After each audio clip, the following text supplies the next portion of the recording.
up? What up? What it do? How you feel? How you be? Welcome to another show, one of the dopest shows on YouTube where we talk about everything under the sun. As long as we get back to the money, real conversations and real solutions. I'm your host, Courtney Edgar.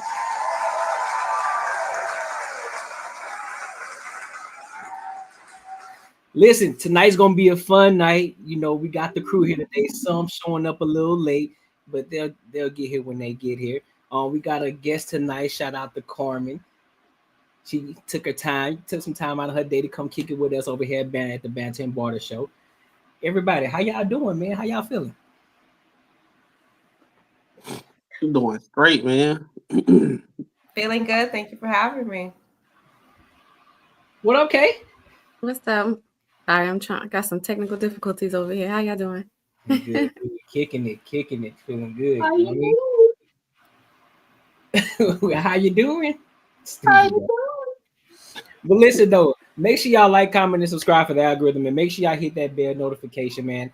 Listen, let's go ahead and get into these topics for tonight because we got a lot to cover tonight. You know, I don't know if we're gonna make it all the way through, but if we do, you know what I'm saying, it's a great thing, it's a wonderful thing. But y'all know how it go.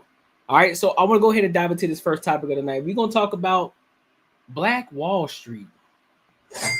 You know, no, you try to say something? Oh, okay. Yeah, we'll talk about Black Wall Street, and we're gonna get into this conversation because I know there's a lot of misconception about what happened with Black Wall Street and the things that happened before, during, and after. So we're gonna go ahead and get into it, then we'll give our thoughts. All right. So make sure y'all like, comment, subscribe. Let's rock out. Went to the courts, went to the Oklahoma Supreme Court. It went to the U.S. Supreme Court, and guess what? They won most of the cases against the whites of Oklahoma. And guess what they did? They built Black Wall Street, Greenwood, back better than before it was burnt down. Nobody talks about that. A lot of people don't know that, right? I've been out there with them. I've marched through the streets with that community. I've been out there to celebrate it with the brothers and sisters out there. Guess what destroyed it? Integration. When we psychologically made a decision that what was in a white store was better than what was in a black store. We wouldn't know about Aisha Curry if it wasn't for Steph. All right. So what are y'all thoughts in regards to that? In regards to that topic? Because I know a lot of people, they only talk about one part of the Black Wall Street in regards to anytime we talk about black and white, right? They always mention Black Wall Street and they got burned down. So what are you guys' thoughts in regards to what they were talking about? Whoever want to take it. I have heard what he said before, and it's one of those things you hear more young people narrating what happened versus like older people, because older people not on social media like that. So, but then you do have other older people that probably wasn't informed for real. But I've heard so many different variations of what was going on back in the day, with the elders. But I think one of the things where I always kind of struggle with, and this is just my own opinion, it was like we always want to bring those type of things up to talk about the reason why we acting the way we acting today, as far as the degeneracy or all the crazy stuff that's going on in our community. But there was a point in time where after slavery we acted like we had some sense and everything. But then after that, that's when we see all the degeneracy and all that type of stuff. But I think a lot of times that's the Malcolm X versus Malcolm X versus MLK debate of two different ways where they was going. And that's the reason why they were like MLK was wrong, because he was looking to integrate. And I heard it so many times. I think what's the rapper called? What's his name? He's real political. He kind of big. Killer Mike. Killer Mike, yeah. Killer Mike. He had a documentary on Netflix, and he actually went to the local people here in Georgia and was asking them how everything was going. It was an old school barbershop, and literally said exactly what he said. As soon as the integration situation went, all the black businesses just went away because they felt like the white businesses was better. So everybody started leaving the black businesses, and all of them had to really close down. Anybody else? This might be an unpopular opinion, but I think that when you do race, as far as business, money is green. It don't matter where or who it comes from. It's green. And when skin color is the benefit. I think when businesses are branded as black owned, white owned, Hispanic owned, whatever, I think that does them a disservice. I think that I think you should have your services open up to everyone because at the end of the day, you want to make a profit. Right. Profit counts, whether what community you serve. It has nothing to do with it. My stance on it. I don't think any business should brand themselves based on their ability. I think every business should brand themselves as what product, service, good, whatever you're providing. Focus on that, not because Latino owned, black owned, white owned. That shouldn't matter. You're looking to make a profit at the end of the day. Okay, Marcus, what I got?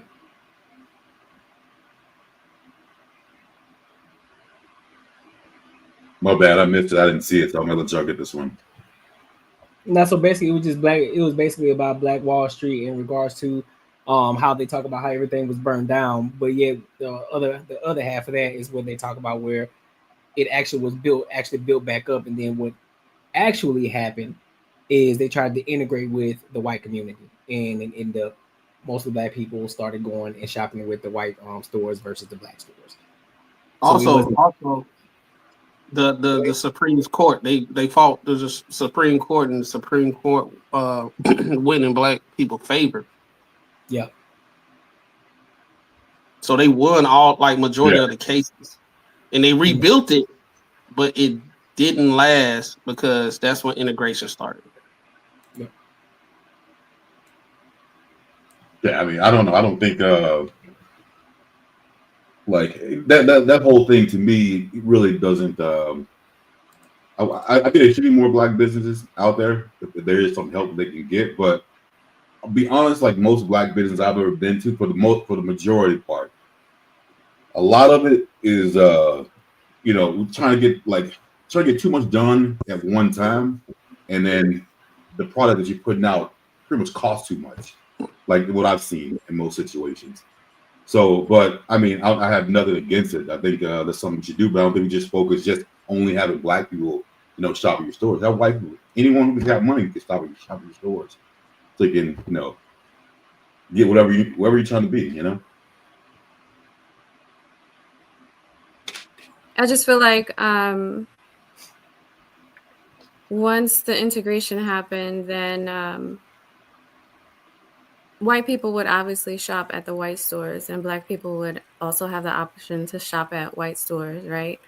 And the white owners would be able to had a little bit more leg up than the black company or the black CEOs or company owners because they had more options. They were able to get loans. They were able to do a lot more. They were able to kind of expand their businesses a lot faster. And in that case, then black-owned businesses would lose on that. And I'm sure it definitely hurt the black community. Well, I don't know if you got a chance to see the video or not, or hear it. Are you on mute? You on mute? Are we good now? Yeah. All right, bet. Yeah, we talking about the Black Wall Street.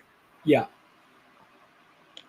Yeah, I mean, I kind of agree with the integration because even today, everybody trying to buy European. Nobody really. The only thing black people really fuck with is Jordan, on some retro shit. Yeah. But if you try to start something from scratch, it's gonna take a long way for you to get the community behind you to support it. Shit, look at the Essence Festival.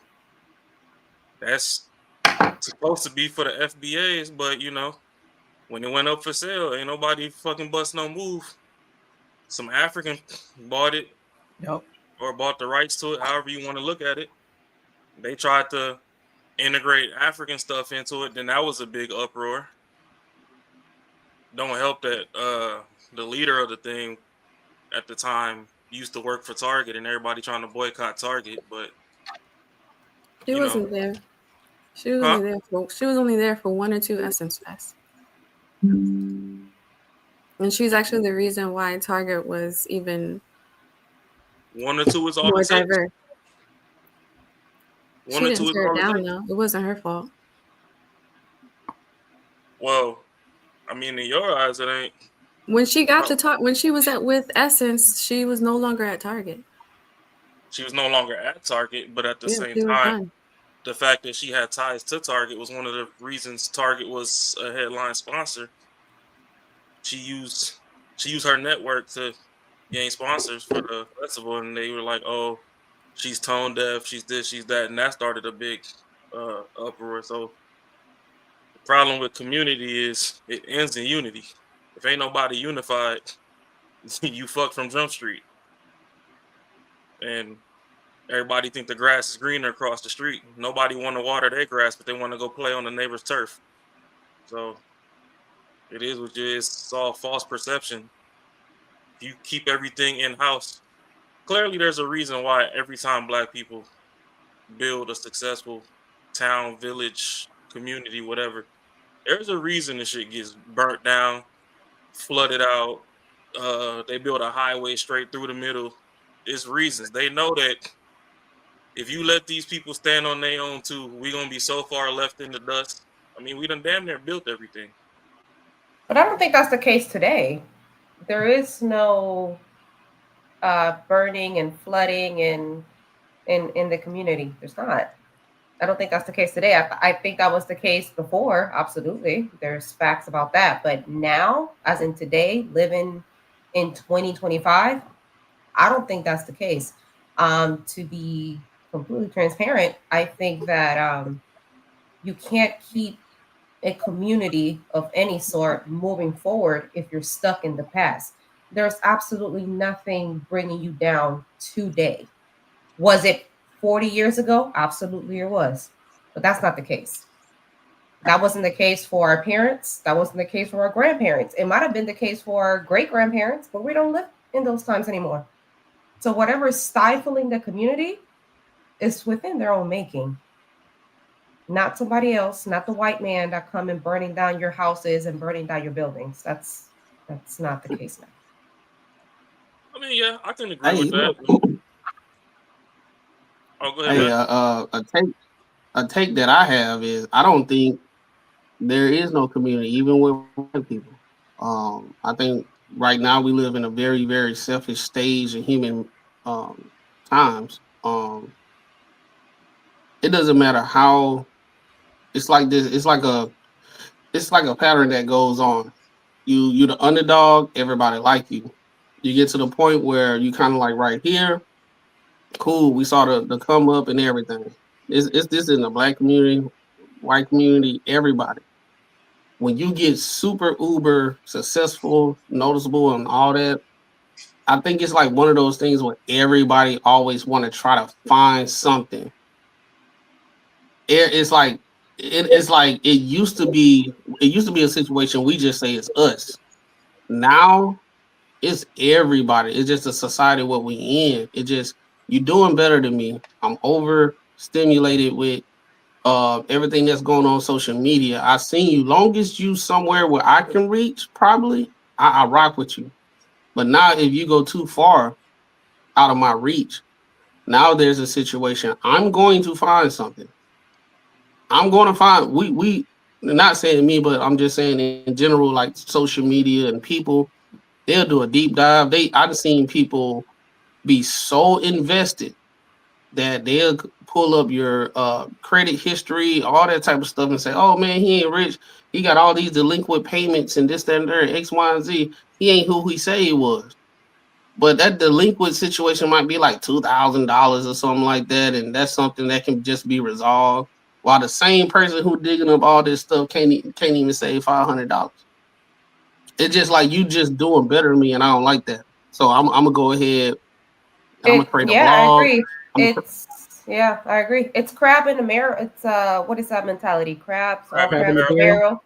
Yeah, that's what it is. Crab in the Crab in the barrel. barrel. I don't think that. I think a lot of times the downside and the crime doesn't come from integration. It don't come from white people. It comes from within the people in the community because they don't want. It's all said and good as long as you're not doing better than me. Because let's completely be honest. And I will put a lot of our communities. They're the ones that come against us. As soon as you see somebody do better than you, oh no, he doing better or she doing better. I gotta shut that shit down. So let's be honest. I don't think the harm is coming from integration. No, the harm is Oh coming from no, other people. no. And you see it, and you It's, see it. Look what the hood. I mean, look what happened to Nipsey Hussle. He tried to fix the hood, and they killed him. They killed him, and that's not the first time that happened. It's not. Everybody's like, "Oh, come back to the community. Young Dolph. Feed Yeah. young dog. He was buying cookies. He was shut dead. Come back to the community. Pour into the hood. Pour into this. I'm like, no, the hood hasn't poured anything into these people's success, and now everybody feel entitled because you're successful. Now I'm supposed to bring you up with me because why? We're in the same community and you're entitled to that? No, the hood kill us. But even in that same strength, everybody rather buy Chips Ahoy cookies than to go back and support that cookie business that Dolph was killed at. Everybody rather go buy some Balenciagas and some whatever versus going to the Marathon Clothing Company in Grasso. It's still a lack of support from within. They view things across the street to be better. I mean, back in the day when we rebelled and we came out with FUBU and everything, that was a nice little run. We had FUBU, we had Fat Farm, Baby Fat. That was a nice little run, and now we right back to Balenciaga, Gucci, Prada. So, But think about this though, bro. Even with FUBU, look who they had backing FUBU. You had your prime stars, you had your LL Cool J's, you had your top prime stars at that time rocking it. So of course we were looking at it like, oh shit, LL Cool J rocking it. He got the one pants leg. Oh shit, we gonna rock that too. In that time, everybody wanted to be like a LL Cool J. But now everybody, like you said, all the superstars, they're rocking the Balenciagas, they're rocking the Fendi, they're rocking the Gucci, they're rocking all that. So everybody wants to rock that. And it kind of piggybacks on what Wallow was talking about too. Another situation that happens in with black businesses is one, they have horrible community service. Not all, but there are a lot of them that have horrible community service. And don't nobody want to go in there because they have this entitlement complex. It's like, bro, what makes you just because you're a black I owned wasn't business? gonna say that, but you're right. Yeah. Nobody wants to say that out loud, but you're Yeah. absolutely right. Yeah, It's horrible. And so when you walk in there, it's entitlement. It's you're not welcoming me into this business. Like, I'm a potential customer, I'm a potential buyer. So you need to make sure you own it. I need the best customer service. Now, of course, that's across the board too. It's not all white businesses are all chippery as well. I understand that. But again, we have less black businesses than there are white businesses. So even at your lowest, when you got these small businesses, you need to be on your tipping point. Best customer service. But that's just part of it. That's not the whole thing. That's just part of it. It's a huge part of it. You see that a lot in the salons out here. Mm-hmm. That's one of the complaints that a lot of the hairstylists can't keep business, and a lot of women can't find hairstylists because the customer service is so crappy. And then a lot of people want to work out of their house and they don't want to get a salon and they don't want to show up on time and they want $100 deposit and they're late and they're talking. Mm-hmm. Yeah, I'm in Atlanta. That's real. I'm like, you know what? You got all these. You're asking me for a deposit. You're asking me I have to be on time between this hour, but then you're late. Mm-hmm. You're running 45 minutes behind, and you're mad with me. I'm like, well, God forbid I come in here. My bad. I inconvenience you. Right. But you're 45 minutes late now. I'm getting that pushback. That's true too, which is why I think integration is not a bad thing. I think integration is a great thing for everybody. But focus on the product. I think it was I think integration was it was like it's an issue within the phase. If we didn't do the whole integration back in the day, I think I don't know what would have happened, but I just know all the business closed down when integration happened. In trying to do the whole situation integration today, I can understand because we done built this this sense of entitlement within our community that I ain't got to do nothing. Like my wife, she tell me she has a what you call a hairdresser? What I guess that's what it is. Stylist. Yeah. Stop. Yeah, she got a stylist. She always, every time she get her hair done, she always got an excuse to push the time back. And then, thank God she wear dreads. She got dreads and whatever. But from what my understanding, when I be, at kickbacks and everything, women be talking about the stylist here in Atlanta. You gotta before you show up, you done did all the work. Mm-hmm. And they charging you as if they did the work of everything. Oh, absolutely. And A then lot they of these, gonna get mad. Mhm. A lot of these And then they hairstylists, gonna you gotta come wash, you gotta come already detangled, you gotta come with your own hair, you gotta come with all of that stuff. By the end of the day, I'm like, what am I paying you $300 for? I can just to put rollers in my hair. That's where everybody's going to. Mm-hmm. That's where everybody goes to. now you wanna know what the crazy is? My cousins, the Dominicans, Like, they go there. They go to the African braiders because it's like, bro, at this point, it's like you got all of these prerequisites. At this point, I'm not paying you for a damn thing. What the hell is you doing? Mm-hmm. I think it's side the note same though. thing. Side note. Go ahead, Mark. I mean, Courtney. No, yeah. No, I was about to say, yeah. I mean, that's how a lot of them are. Like I remember I was trying to get my spark plug changed in my car, and I was like, you know what? I'm gonna hit my friend up. He probably knows someone. Hit this dude up, and he's like, all right, man, yeah, I can do it, but you gotta go pick up the spark plugs. You gotta do all this shit. I had to do everything. And then he told me how much it was gonna be, and I called the shop. It was gonna be the same price. I'm like, oh no, bro. I'm just gonna take it. Like it's yeah. I mean, I'm doing all the work, and you just gonna try to charge me premium rate? Nah, we're good. Hey, side note. I know this ain't the point. It's like a flip flop with the hair situation. The barbers here, they charge you about $150, right? They'll charge you $150. They'll charge you $100 and all that stuff. But it's gonna be like a spa. They're gonna do everything. They're gonna wash your hair, put your hair under the thing, bring it back, put some stuff in your hair to stiffen it. They're gonna edge it. They're gonna put the towel over your face. They're gonna do all this. They're gonna do everything. It's like it'll cost about $100. Now me, I'm at that age. I don't need all that because I just want my line up. You feel me? And I'm out. Boy, hey, you talking about boy? I'm finna get on. Look, I'm trying to get to where I'm trying to be. All that towel shit. You feel me? Exactly. And here in Atlanta, I told my husband the same thing. He's like, they're charging you what for a lineup? That's crazy. $75. It's Nah, just hey, a look. lineup. It's not, Hey. And then they get a little bit, somebody come in, or they get a little bit of clout, or they get a little bit of followers. Now, I'm gonna charge you. I'm gonna charge you celebrity. Now they're celebrity barber. Listen, Another that celebrity $100 barber worth because you got what? How many followers on Instagram? And now a week out, player. Listen, that $100 worth it. You know what I'm saying? That $100 worth it.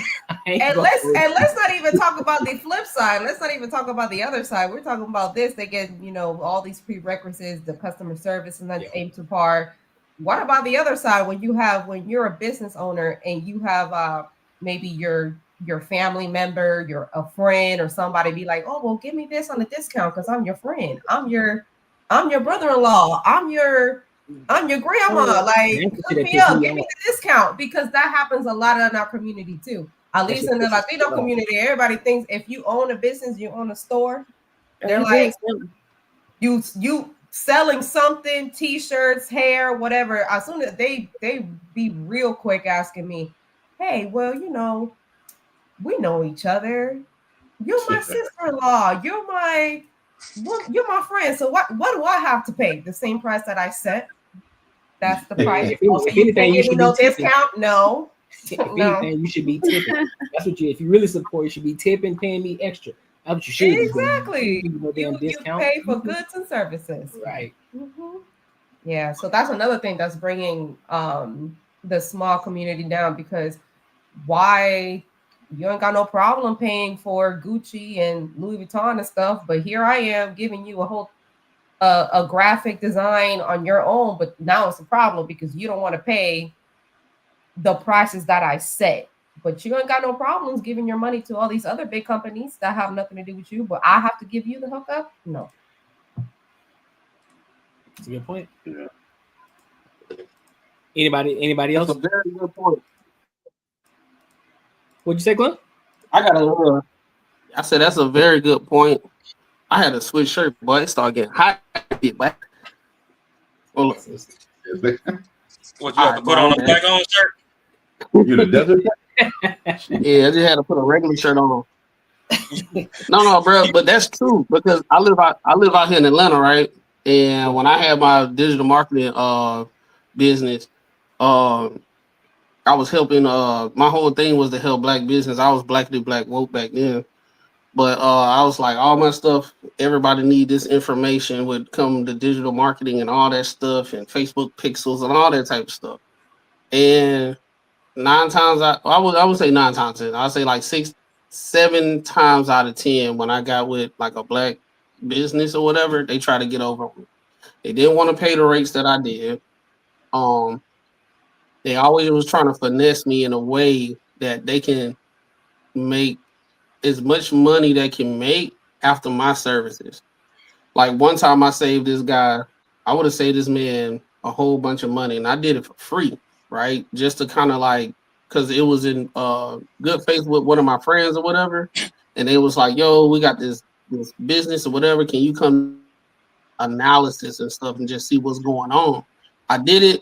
I did a whole presentation. I said, hey, this is what's going on, blah, blah, blah, this, that, and the third. If you do X, Y, and Z, this, that, and the third. And this was for free.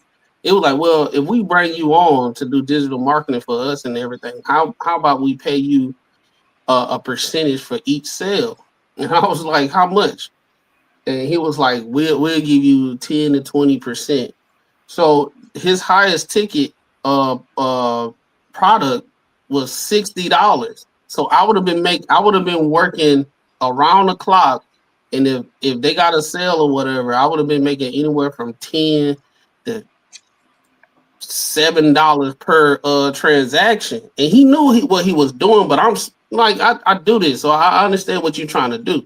So, man, it's just one of those things, bro. I done did the whole black business stuff, even going to these black business. And one of my specialties was to actually analyze their sales process so I could understand how I can help them and everything.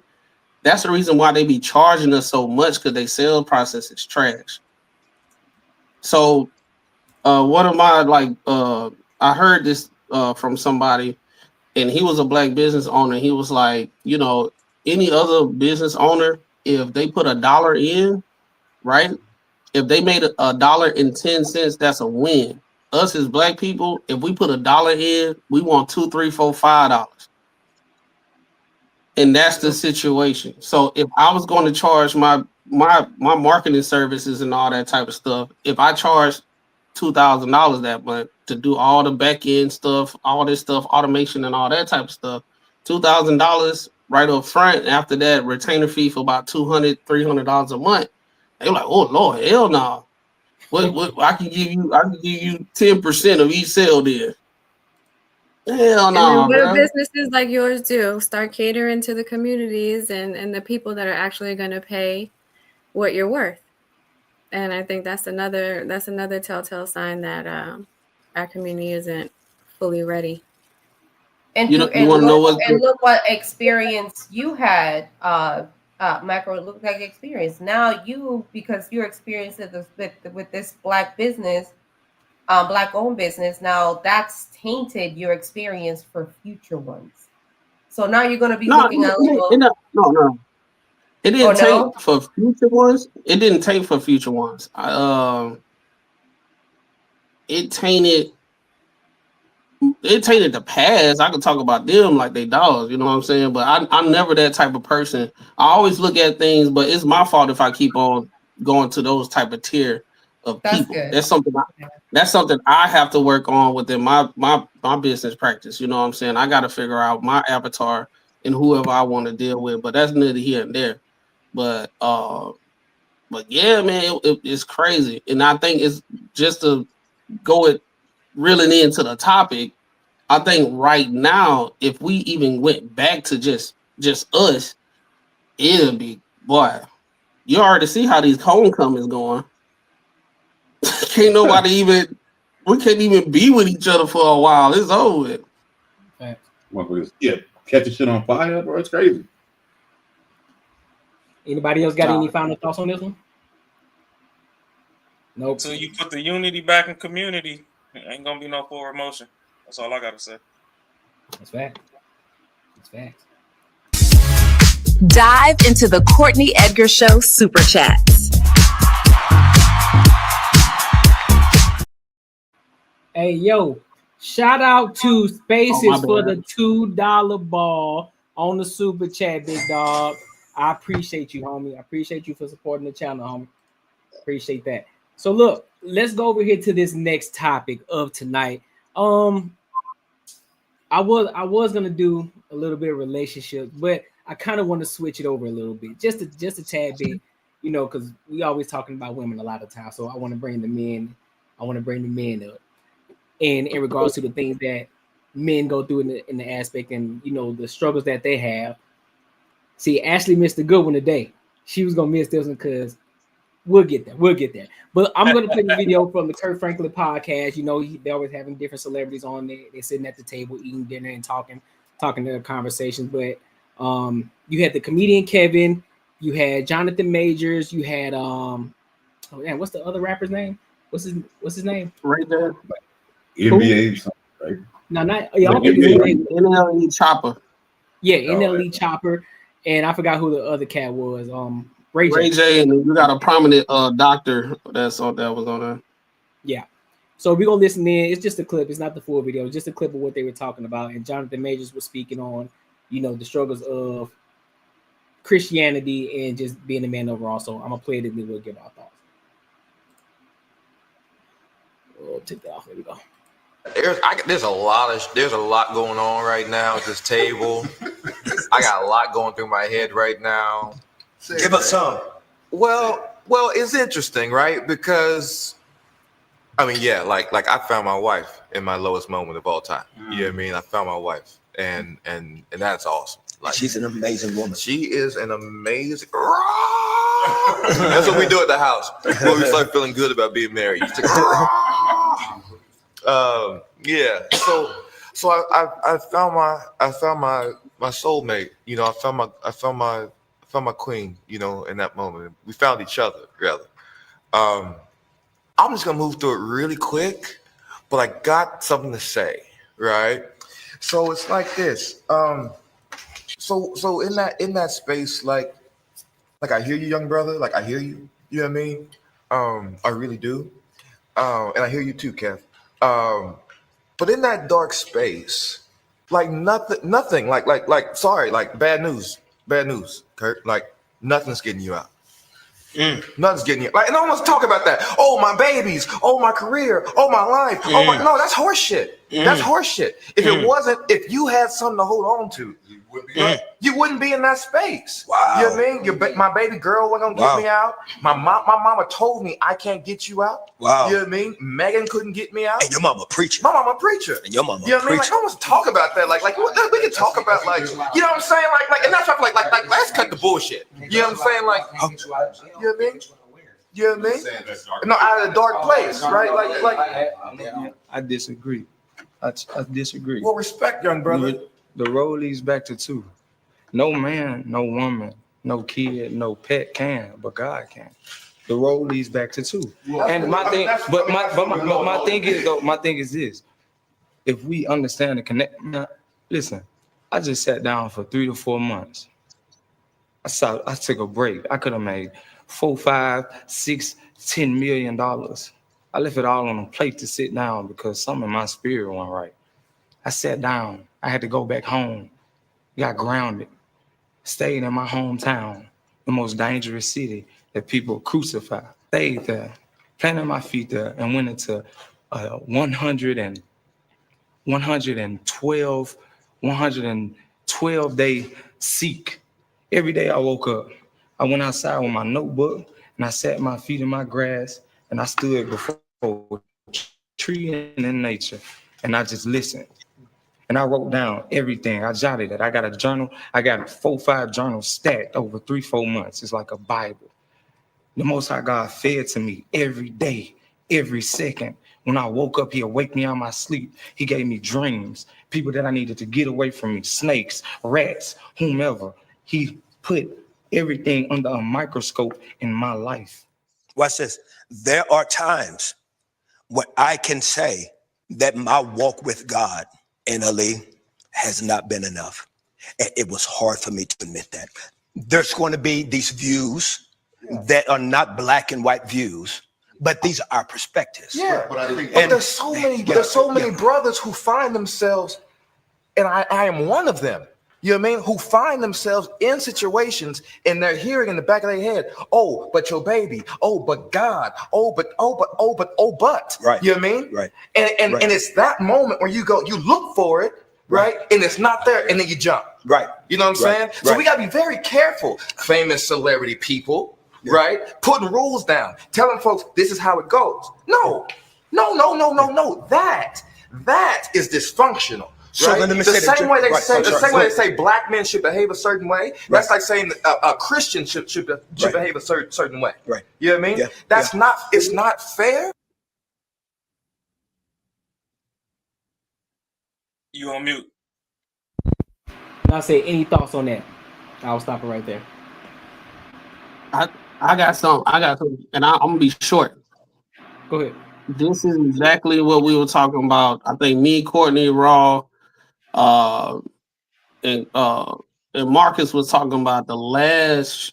Either it was the last show, the show before this one, when we were talking about the difference experience that men go through versus with women, and we be trying to express what we got going on and everything, but it get kind of like, well, y'all not going through what women go through. We go through this and that thing, and it derails it. And I also said, these conversations were like in the barbershop. These conversations was amongst men. We actually have I think this is the first time women actually see how men actually talk. For real. It's unreal, and they like, oh yeah, they just no, we do it in private, but that like men talk like this all the freaking time amongst their friends, amongst the OGs or your uncles and dad and everything. We talk like this all the time. I'm not saying every single one. I ain't saying absolute, but we do talk like this all the time. And then when we be having like podcasts and we would say, hey, we do talk. This is it. This what you're seeing is a prime example. And I'm glad that we are getting to the point to actually show it, because we probably just don't show it because it falls in deaf ears, because it's always a competition of the hardship of women versus men type situation. Like we literally go through this on a day-to-day basis. OG talking, we be quiet. He's sitting here saying some spiritual stuff and this, that, and the third. You listen. You got the young buck that don't want to listen. He think he know every goddamn thing. And hey, dude, that's kind of like in the middle of the age group. They say, hey, bro, chill out, bro. Listen to OG. He just let him finish and stuff. Dog, I get it. Just wait till he finish. Dog, we go through this all the time. It's just one of those things in today's society, because women, I think women are so outwarded to get the confirmed bias on social media. I think that's the difference between men. We don't need the confirmed bias. I'm going to somebody that I know to talk to see if I'm off. And I think this is like a good representation of men talking to each other in different stages of lives, different parts of lives, different experience with life, and they all come together and they have a conversation. I watched the whole thing, and it just reminded me of the times I've been in those situations, going through the same exact situations, same conversations. This type of conversation happened way more than men just sitting here talking about bitches and shit when we at this age. women think we just talk about bitches all day. This is exactly what usually happens. And I'm done. Yeah. I watched the whole thing too, right? It was good. At first when I started watching, I was like, God damn, got that clown Ray J in here and got the young cat. So I don't know how deep it's gonna get, but it actually did get pretty deep. And yeah, I do value those conversations because if you ever listen to them, they never like if there's some of the worst shit can ever happen in your life, and it's never directly specific to a person. Like the stories are just like this shit could have just happened, and this is how I got over, and this is who I talked to, and stuff like this. When you go on the other side of the conversations, it's always like this person caused this to happen to me, and this is what it's never my fault.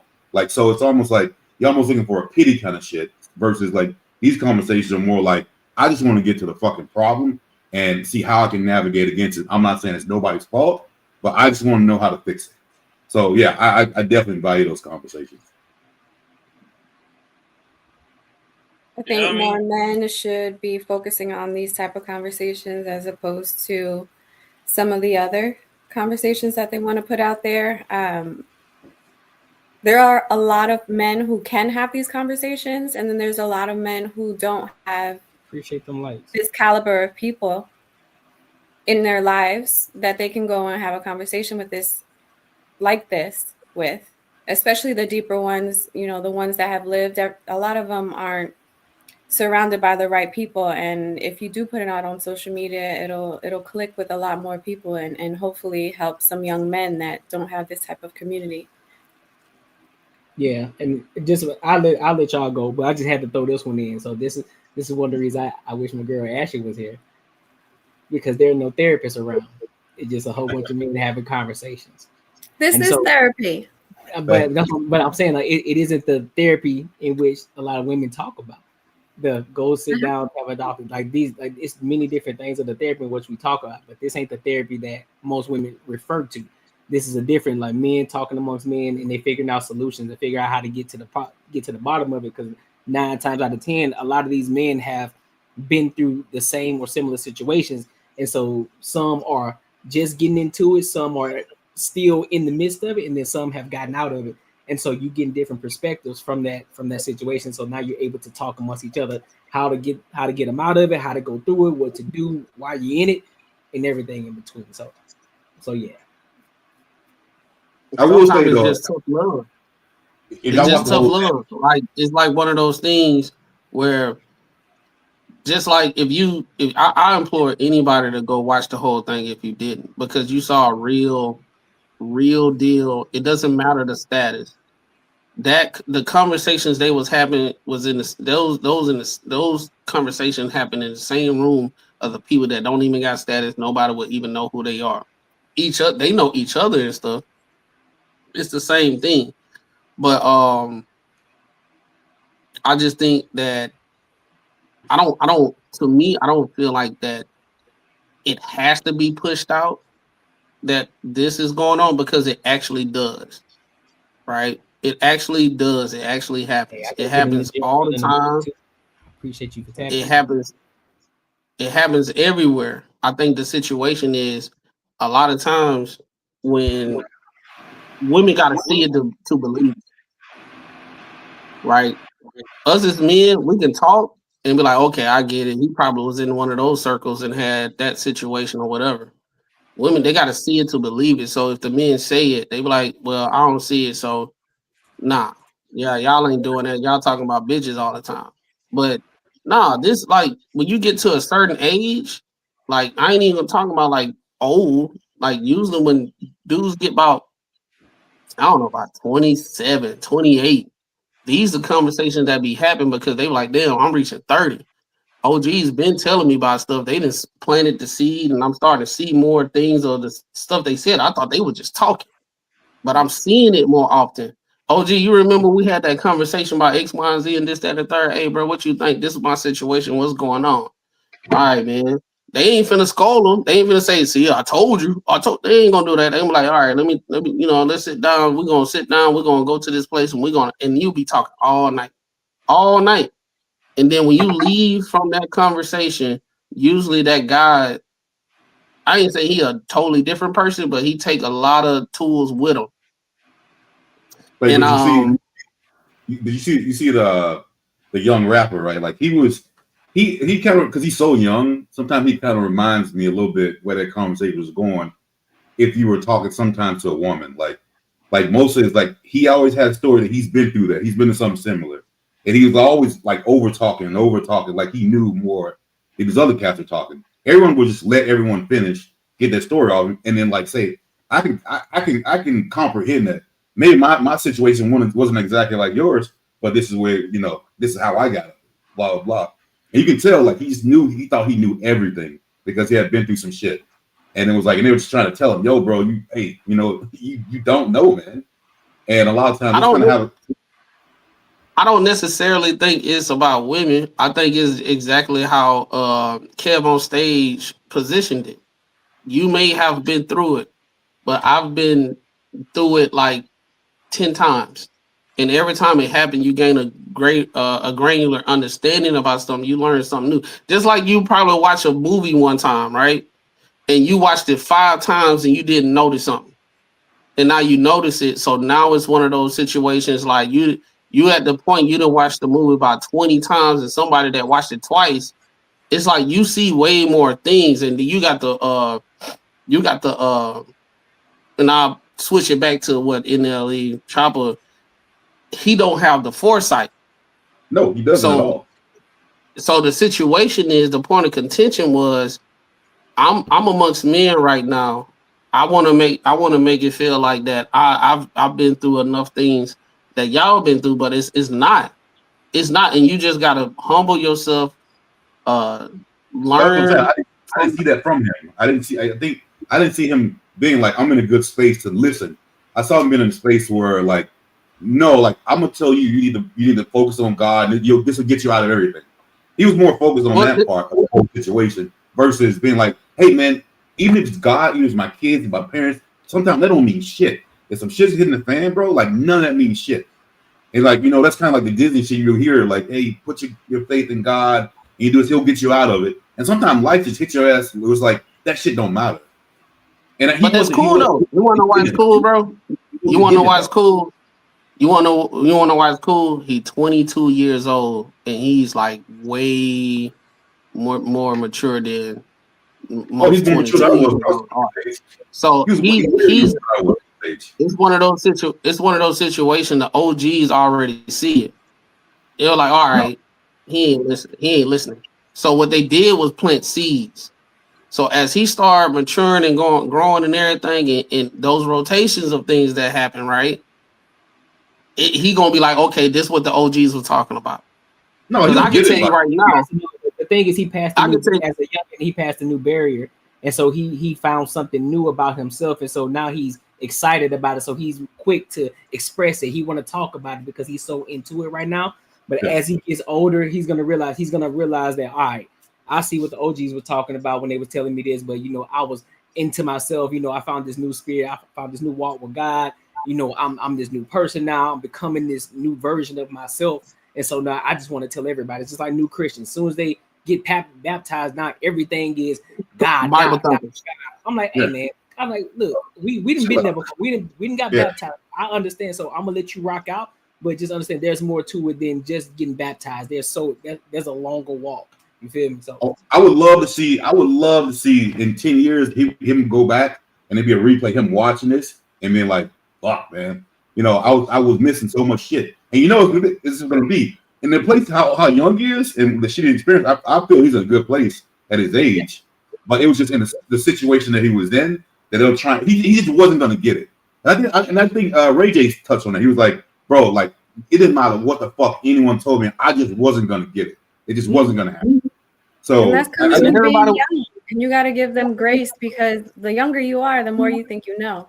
Yep. Like teenagers, you think you knew everything when you were a teenager. You about to go run this business. You about to buy a house. You're gonna buy a car, and everything's gonna be absolutely perfect. But when you get older, you start going through things. You start understanding, and I'm sure the OGs on the panel were giving him some grace. Like, okay, I know where he is right now. Yep. And he probably will look back and be like, oh yeah, I thought I knew everything, and I didn't know nothing then. Yep. Well, Ray J couldn't take it. His ass would walk out. That's why I respect Ray J, because he you can tell he was like, all right, all y'all babying him. Let's get to the real stuff. Dog, is there anything do you feel anybody you can give anybody some advice right now? Because based off the conversation, everybody saw what everybody talking about right now. And then he's like, all right, bro, I'm gonna get up and take a cigarette because he wasn't answering the question. But that even him doing the theatrical, getting out and walking out, it's a seed that's gonna be planted, because it's like, bro, us as men, we are direct, bro. Just say, yeah, I think I give some people some advice. Say it, right? I think I done did enough. I can give some advice. Doing the whole, I only can give advice for the person that can receive it. Man, you can give advice to anybody and plant that goddamn seed and you walk away. And they can do whatever they want to do with it. I'm not finna sit here. I'm gonna be like this. If I got a young bro, or a young my nephew, or I got a young person, because I do go back to my hometown and teach drums and all that type of stuff with the high school band. If they trying to get into collegiate band and everything, I ain't gonna say nothing unless they receive it. I'm gonna get on the drum and show them that I know how to play. So whatever I tell you to do, I'm telling you for a reason, because it's a different world when you get collegiate. I'm gonna plant that seed. I'm gonna play so well, they gonna be like, God damn, right? And then once I walk away or whatever, if they don't want to rock with it, whatever, cool. And if they don't make collegiate, they gonna be like, damn, that boy, he tried to tell me. And then when he get older, he be like, dog, you was right, bro. I'm like, hey, bro, I ain't gonna force you, but I'm not finna sit there and just be like, I'm gonna just sit back and let them just look crazy. You know what I'm saying? I'm gonna plant that seed so they can think about it. Even though sometimes with men, you got to be the bad guy. Sometimes you gotta like, because the OGs, they like, I'm finna get up on them tonight. We finna get in an argument. We're gonna go back and forth, because what I'm gonna do, I'm gonna create this burning desire in him, and I'm gonna prove him wrong. You're not in control of this conversation. I am. I'm the reason. I already know what's going on. You finna get so mad, and you're gonna try to prove me wrong, and then you're gonna better yourself. And as you go through that journey, you're gonna start seeing what I'm talking about. And they're gonna be like, even when he gets to that point, he ain't even gonna have that animosity towards you no more. I done been through it a whole bunch of times, so I know it exactly. Yeah, you saw it with me. Yeah, you saw it with me in real time. Oh yeah. I mean, I think that it's unfortunate that the new generation doesn't listen to what the past has to teach us, because the past always teaches something. I think right nowadays, and we're talking about men. I don't think men want to listen to OGs. I think men don't, the new ones, the younger men, they don't want to listen to OGs. I think they're just like, man, you just old. You know, they always kind of push it to the side. You just old. And a lot of them, let's be honest. I think the new generation has been raised by a lot of single women. So maybe they haven't had a positive male figure. So it's hard for them to step aside their own ego to actually listen to another man. And I think a lot of times that comes from even their own mothers, sisters, or whatever. I mean, your coach is going to get in your face, but at the end of the day, your coach wants you to do better. But what happens when the coach gets in your face? Now you have mom be like, don't get in my son's face. But sometimes they need to get in their face so they can do better. So it's unfortunate. It's unfortunate that these new generation of men, because they're going to grow up to be the men of the future, and they're not equipped to lead. And why they're not equipped to lead is because they haven't had that. And even even in the the church, I mean, let's be honest, a lot of these pastors, they don't preach to men, they preach to stroke their ego for the women. Most of the congregations are females, at least the ones that I've seen. Men left the church. Why they left the church? because the pastors nowadays and the preachers nowadays, they preach to stroke the ego of other women. And honestly, women shouldn't be in the pulpit to begin with. I mean, it's a lot. It's a lot to unpack. But at the end of the day, I say that to say this. It's unfortunate that men nowadays don't want to listen to OGs, to the people who have experience before them, because they're too much into their own ego. And why they're too much into their own ego is because they were raised by single women. Most of them. I don't know. I had to disagree with you. Because if that's the case, it wouldn't be this outcry with a bunch of women talking about they tired of these guys listening to red pill content. They kind of listening. But why are they tired though? Yeah, I mean they're tired because now this you said it yourself. These kind of conversation has been going on for years. It's just now being more visible because the men have a microphone now because of red pill, because of other podcasters that came out to light, and maybe they just shut up because, well, maybe I am crazy. But then I think it started with probably Kevin Samuels. Then Kevin Samuels said, no, you're not crazy for thinking this. And now men have gotten more confidence into saying it out loud, and it's a problem because it's more visible. I think the conversation has always been there. I think the situation is we've been having these conversations. We've been hearing our uncles and dads and just men that came before us have these conversations. To you at that point in time, it seemed like it's an isolated situation. But now that social media is, it's like, well, goddamn, I thought it was just around my family.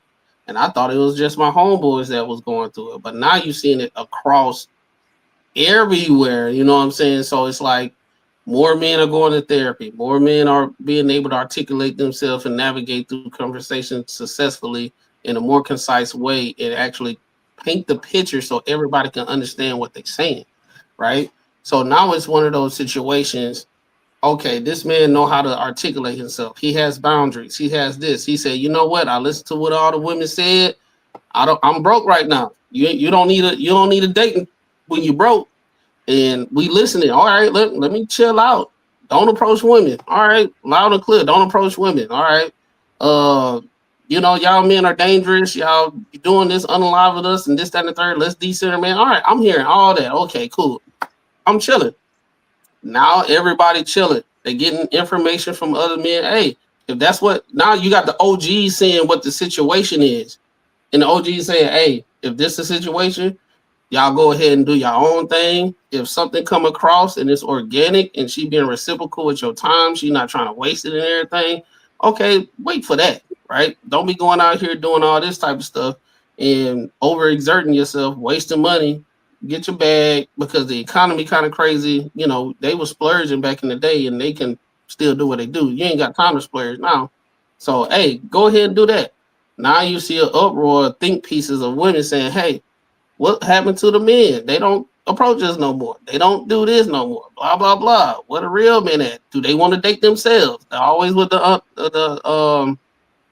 homonym attacks. You know what I'm saying?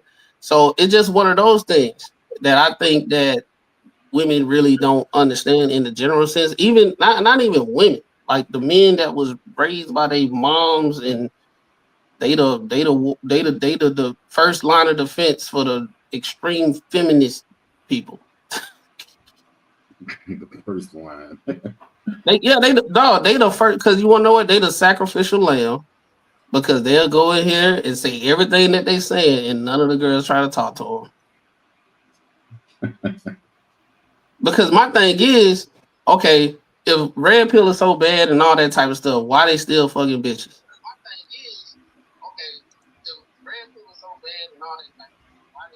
I think what they consider red pill with that conversation they were having though, I don't think they would consider that red pill.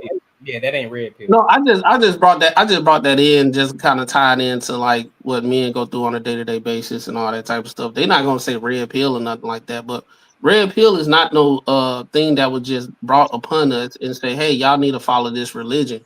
It was more of something like, hey, it came from a movie. Do you want to live the blue pill and just be a friend zone dude and think you're gonna be able to get her later down the line while she do shit? Or you can have the red pill and be like, no, she don't like you, she don't fuck with you like that. Can you go this way and just worry about yourself and spend your time with some chick that really want to be reciprocal and shit? That's like an example of red pill shit, basically. You not Yeah, finna get her, she's not gonna fuck you. you got a lot of extremists out here that go the extra mile, and then those are the ones they say a lot of polarizing things, and so those are the ones that people hate. But in the midst of all of it, we all understand what they're talking about. So that's why a lot Yeah. of men are gravitating towards. It's like, oh, I understand what they're saying, because let's be honest, they were saying a lot of things that a lot of men wanted to say. They just didn't say it. So that was one of the biggest things. It was They stinging got words, bad but actors. yeah. Everybody it's the got truth. bad actors. They just There's women activists that say that men are bullet holders. So I got discernment to understand that most women ain't thinking that. But I'm not Right. finna go around and say all the women are thinking that. No, there's bad actors in every single situation. Yeah. Anybody else? Raw. Yeah, so I ain't watched the full video, but just from what we seen in that little clip and some things that we were speaking about. So like in regards to the young folk not listening to the OGs, the problem with that is as you grow, just natural attrition within itself helps you transcend to different groups or whatever. Just like, let's say for instance, the whole elderly chopper. Mhm. You know, his music when he first came out was kind of like towards like that drill culture or whatever. You know what I mean? Once you lose enough homies, you start sitting back and like, all right, maybe this ain't it. And then you start trying to go search for other things. But the problem with OGs is from a young age, the majority, depending on your upbringing. Because I mean, I know in the suburbs it's probably a little more positive examples around, but in the hood, for instance, when you growing up, a lot of the OGs, they were the ones telling you to do dumb shit. And so if you got 20 people that then told you to do something dumb, by the time you get that one person that's telling you to do something that's not dumb, you already burnt out on OG. So it's kind of like a F everybody situation until you can sit down, just like NLE said, he did his 3-4 month detox on everything where he just sat down with himself staring in the mirror. Then that's when you can start filtering out like, oh, you know what? And it just boils back to like what Macaroni said with planting that seed. It's like, oh shit. Well, OG at the corner store said his shit actually hitting. Like, all that bullshit they was saying in the barbershop, like F all of them. I mean, it's kind of like when I was a kid, it was my ignorance to where I was like, college is a waste of money. And it's not that it's a waste of money. It's just in our community, there's no like real direction. You see the Africans or, I mean, I'm Caribbean, so I've had a little bit, but I'm saying in general, you see Bomba like Glock. the Africans, the Caribbeans and stuff, the Asians, their parents, they don't give a fuck what you like and what you don't like. These are your options. You can be a doctor, a lawyer, some that actually get to some bread. Whereas, everybody else just want to have a chip on their shoulder and just, oh, I got a degree. So it's like, okay, I'm gonna go apply to college. Oh, what did you go for? Fine arts. Like, what is that gonna do for anybody? Or, everybody want to be a psychologist so they can go be a therapist and go fuck everybody else up, because at the end of the day, I'd have seen a whole lot of these people that's supposed to be quote unquote therapists. And if you zoom out and look at their actual life, they way more fucked up than you are. Yeah. And that's why, I mean, I be up on here joking all the time with therapy when, Ash and Kay bring it up and be like, nah, fuck therapy. But just like Kay finally acknowledged today, this group of men was therapy. And I don't think that this should be more forerunning on the internet, because another problem with women is on a general scale, most of them just pay attention to things to use to get more ammo to weaponize. So when you have all these intimate conversations, building, growing, whatever, all they're trying to do is see which angles they could take to weaponize to where it favors them. You're gonna have that. Whatever, don't matter what you talk about. People are always gonna weaponize something. But if you're gonna help men at the same time who don't have that community, so all them people in the hood that want to talk to somebody and they can't talk to anybody because their OGs are messed up, and they hear these conversations, they can get some direction, and that's the most important part of it. Then the you know what the issue with that though? You know what the issue with that is? If they go online and get it, you'll have people say, "Oh, you in the red pill and this, that, and third, and blah blah blah. You shouldn't listen to it."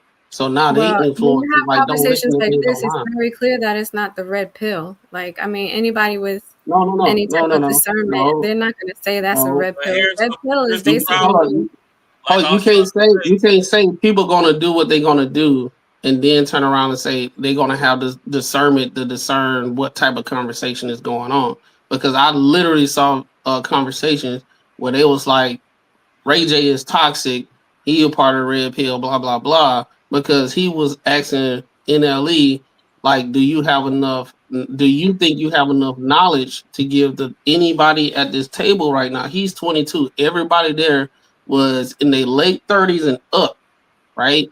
And then all of them was saying Ray J is toxic. Ray J is not. He blah blah blah. This, that, and third. So just like you said, people going to say what they're going to say. We can't say that everybody going to have the discernment to understand that conversation.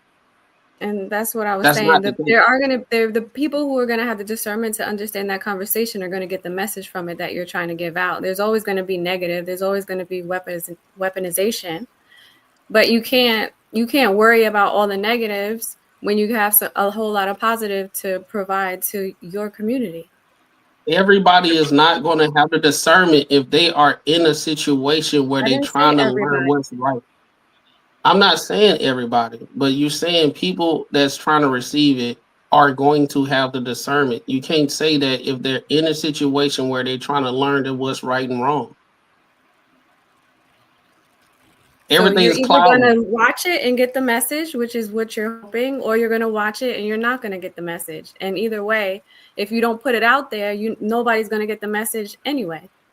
So you might as well put it out and touch the people that you can touch, is what I'm saying. Nah.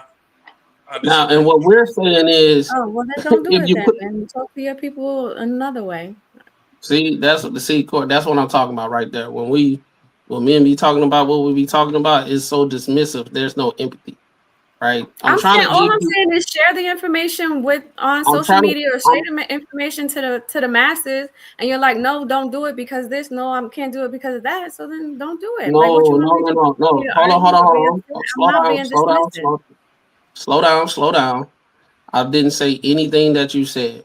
I'm just a person that's saying what is and what happens. I'm not saying do this or do that. I'm saying what happens, right? That's the only thing what I was doing. I'm not saying not to do it, right? I'm saying what happens when men are doing these things, we have people that say things, and then we have people that receive it and they don't. You have people that I'm just giving a conversation. That's all I'm doing. That's what I said too. But okay, you got it. Yeah, no, I think I see what she was saying though. My bad, Ron. Go ahead. You got it. Well, no, it's just Carmen brought it up earlier. A lot of these people are brought up by single moms. I'm telling you, we don't need this stuff on the internet. These kids need to be in the barbershops getting their hair cut. But everybody want their son to be this magical king and all this bullshit, and they got all these fucking YNs running around with locks. And half these niggas shit nappy as fuck. They don't get their shit retwisted, but once a year, damn near look like half of them fucking look like old dirty mops from the back of the Krusty Krab. So that's why you missing out on these conversations. They don't need to be had on the internet because that's just like everybody that finally got on the internet and found exactly. And at some point you get tired of talking. How are you supposed to help somebody who doesn't want to be helped? Okay, you got it. How many times do I have to tell you the stove is hot, but you want to still touch it? Okay, go ahead, get your ass burned. Like at some point, the OGs are tired of talking because they talk and talk and talk. Nobody is listening, and that goes for everybody. The OGs for men and women. At some point, they stop talking. For what? I already told you if you touch the stove, it's gonna be hot. I told you the stove was hot. Right. You want to get your ass over there and touch it anyway? Okay, fine, get your ass burned. So no, you can't just bring Yeah, it but up. see, the thing is, when you in the You give barbershop, up. You give up. Ain't nobody nah, listening. the OGs in the barbershop, they gonna tell you the stove is hot, and they gonna sit there and watch you go touch it. They're not gonna stop you from touching it. But the difference is, after you do get burnt, they're still there to catch you when you fall. They'll be like, oh, see, I was trying to look out for you. So boom, let me tell you this story about how in 1953 I got this scar on my arm. I too leaned on the stove when it was hot, but you wasn't listening to me because you thought you was high and mighty. So you can bring it back. But when we do this on the internet, the problem is women like to dissect shit to where it benefits them. Women raise their daughters to go over there and play a nigga, but then you go raise your son to go get played.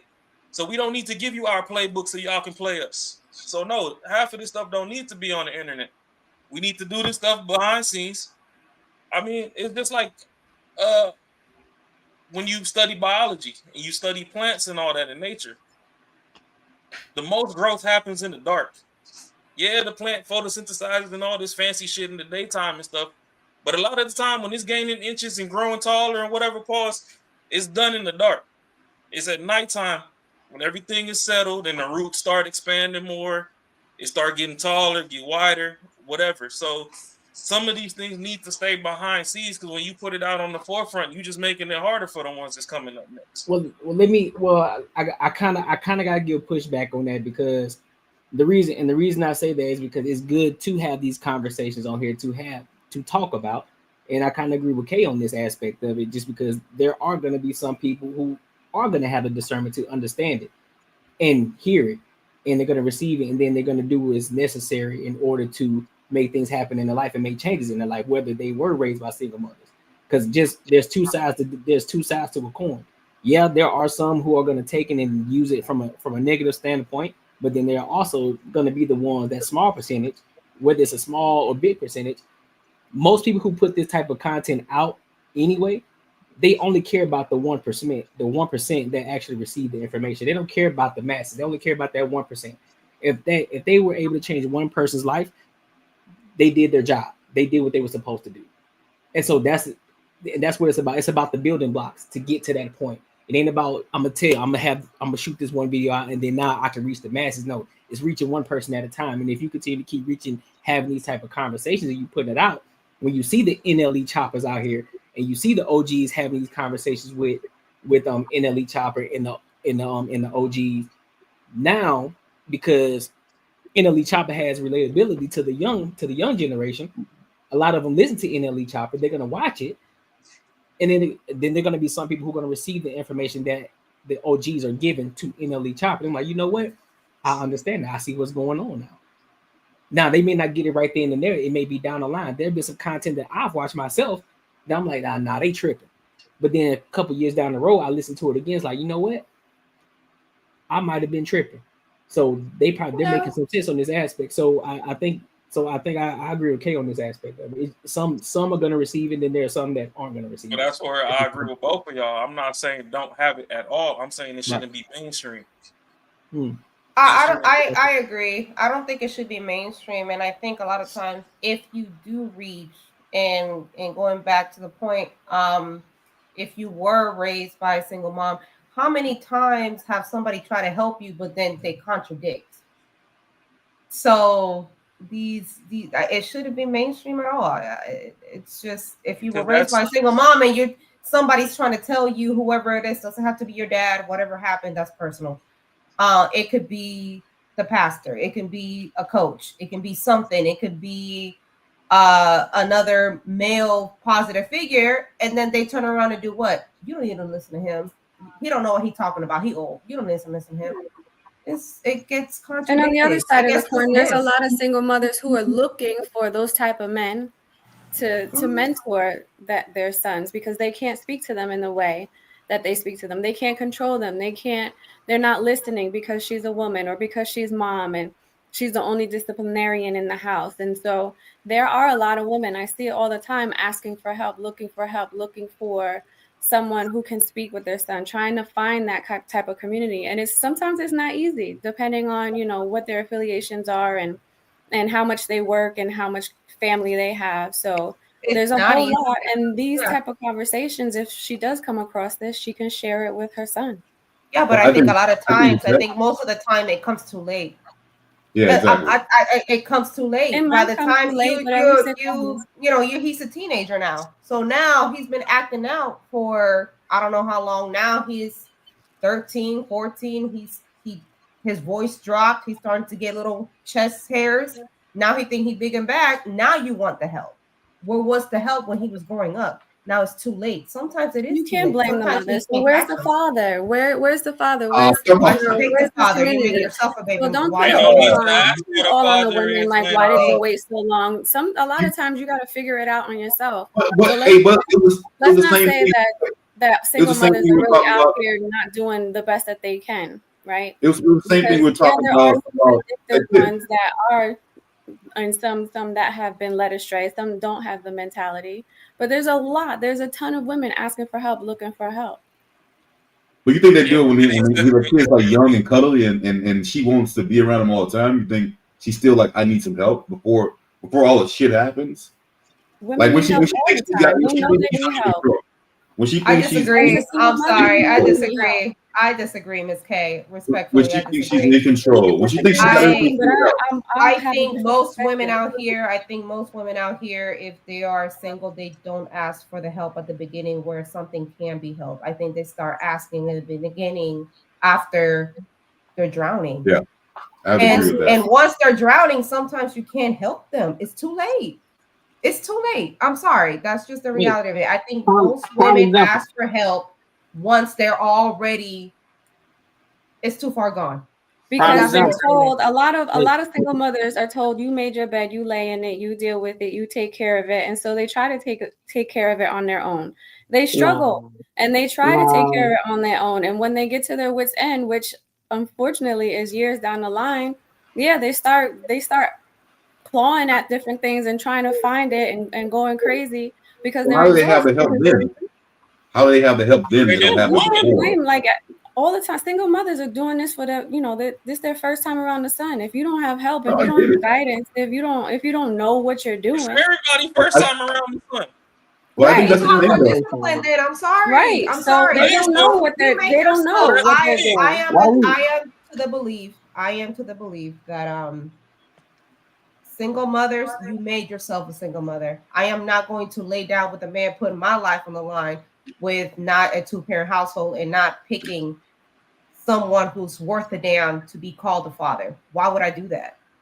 So there's a million things that you can do out here. Not everybody out here is getting essayed. Not everybody out here, most of the time, let's pick facts. Most of these single women out there are being single mothers because they're getting pregnant by the same men that have other baby mamas. Well, put yourself in that situation. You don't have to be. No, you don't do that. You make yourself. You're the one that's raising this child. The man has the option to choose away. There's a lot of single women as well. No. There's a lot of single women as well who think that they have a good man, who think that the man's gonna stick around, who doesn't think that they're gonna up and leave, or they're gonna have all these problems, or they're gonna cheat and go down the line. There's a lot of fairy tales being told as well. Now, you choose to lay down with that man before he give you, before you even know I just got one quick. Hold on. Okay. Let Mark go real quick. Hey, just one thing. Do you think in those situations where a man leaves, do you think the woman has anything to do with that? Like anything, like people leave each other for multiple different reasons. Whether it's I'm sorry. If you're a good woman, if you're this fantastic lady. If a man actually leaves, a man ain't gonna leave a good situation for a good situation. That shit just don't happen. But like I'm telling you, like I hear this shit all the time where he just left, but the shit you were doing has nothing to do with it. Like that's one thing I don't understand that part. It's like, yo, he left. Like it's always like the woman does nothing wrong. It's not always the men leaving either. Sometimes it's the woman leaving because the majority men don't leave because it's gotten too hard, because it's not helping. There's so many different reasons. It doesn't matter who left who or why somebody left somebody. And that's cool, but take care of the situation, right? So women realize that they don't have the man that's there, right? They got to take care of things on their own. But where's the man, right? Is he still taking care of it? I don't think you have coming to. around and doing his daily duty or doing his weekly duty or whatever it is? I don't think majority thing. I think the man in most parts gets weeded out. I don't think it's just because he doesn't get on her program. I think he gets weeded out. So I don't think it's like he won't do shit. I think it's just like, you won't do it my way, fuck it, I'll do it myself. Like, and I think that's usually what happens. But then on the narrative, and a lot of times men don't understand how a woman or a mother has to operate when they have a child. There's a whole different way to operate and move and maneuver. And oftentimes men can't get on that schedule. They have to plan ahead. A lot of men like to do things last minute. A lot of men aren't organized. A lot of men aren't trying to figure out how to get to the doctors and make this type of sacrifices that a lot of women have to make because they're the mother, they're the soul. On a selfish situation, on just you, on yourself, yeah, women, you guys take care of stuff for yourself. Like going to the doctor, you guys are good. But I think men take care of other people and their kids the way they need to be taken care of. And I think that's the one thing you miss out on. That's not accurate, and that's not all around, no. That is accurate because it's not. It's proven. It is. It's already proven. There's nothing proven about it. Look at the divorce rate. Most women are the ones to initiate divorce. Most women are the ones. Absolutely. Most women are the ones to leave first as soon as their situation don't go their way. So ain't no men out here crazy living a good woman, living in a situation. That doesn't happen. But it is proven that women walk away first. Men are not programmed that way. And that's fine. And that's fine. But if a woman is in a toxic situation or she's unhappy or it's not something that she can deal with, then yeah, she can go. Yeah, she can go. But that's not most women. And that's not the norm. If somebody is beating your ass, that's not the norm. It's not. It takes a long time for them to go. Yes, but they still eventually leave, hopefully. Yeah. Thankfully, they will and leave. The majority of the women reasons why. Right. And the majority of the women are not in that situation. The majority of the women are single mothers who chose to be single mothers because they made bad choices, and now you deal with the consequences. That's not the well, it's not always a bad choice. Sometimes you do it because you need to be sane, you need to be able to take care of your child, and there's people on both sides. I think women just got toxic imagination. Half this shit don't be toxic, and y'all just come up on Good Lord's AOL Blue CD 330-day trial internet and say that everything is goddamn toxic. The problem is a lot of y'all don't want to take no goddamn instruction. They don't. And a lot of men can't lead. A lot of men cannot lead. That's true too. Okay, but you're not gonna lead a woman who has a child. She's not gonna just blindly follow you if it's not gonna be good for her and the child. Hold on. If I done seen Dirty Dick Demetrius, Derek, and Carlos fuck with you, and you ain't listening to them, and then why should I come and help you with your child when them motherfucker over there punching cops in the face and slapping fucking people and pushing them on train tracks? It's too far gone. We liked you when you were cute and cuddly, but we realized, hey, you done had 3 different walks of life come into your life, and you couldn't hold down none of them. I think women raise their women raise their standards once they're already gone through, and once you're no longer the woman that they want. That's just true. And well, you should grow, right? So if you you shouldn't. You should settle. Once you have a baby and once you do all of this, you don't get to have those standards because people are gonna grow. You're asking someone to come and take care of your family. If you didn't like that, then maybe you should have made better choices. I'm not saying that. You know what? Hold on. Ain't nobody gonna do that. What you got, man? Oh, sorry. People are gonna grow. That's what you're supposed to do.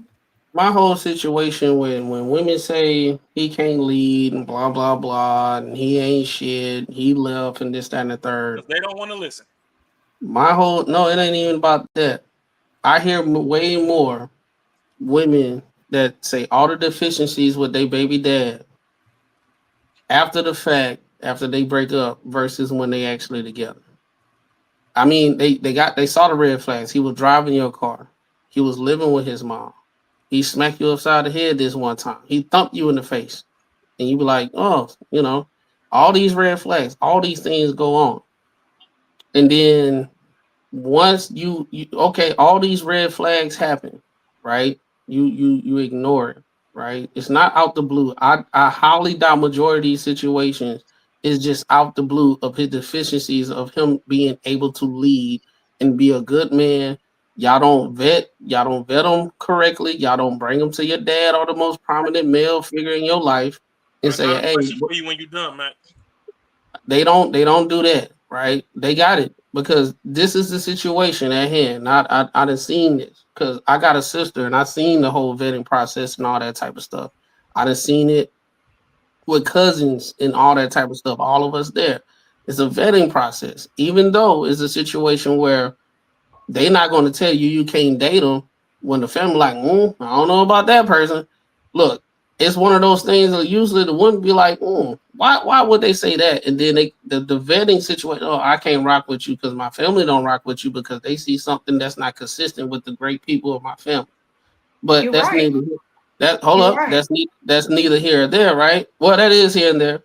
What tends to happen is the same thing women complain about what men do. Their dad was doing the same thing. It was saying, don't go outside and dress like that. Don't be out here by yourself. Don't do this. Don't do that. Blah, blah, blah. Right? The women be like, my dad, he controlling and blah, blah, blah. He just this, that, and the third. Then when they get by themselves, they do the exact opposite. They get the septic ring. They go out there, do whatever the hell they want to do. They do everything the opposite of what their dad said, right?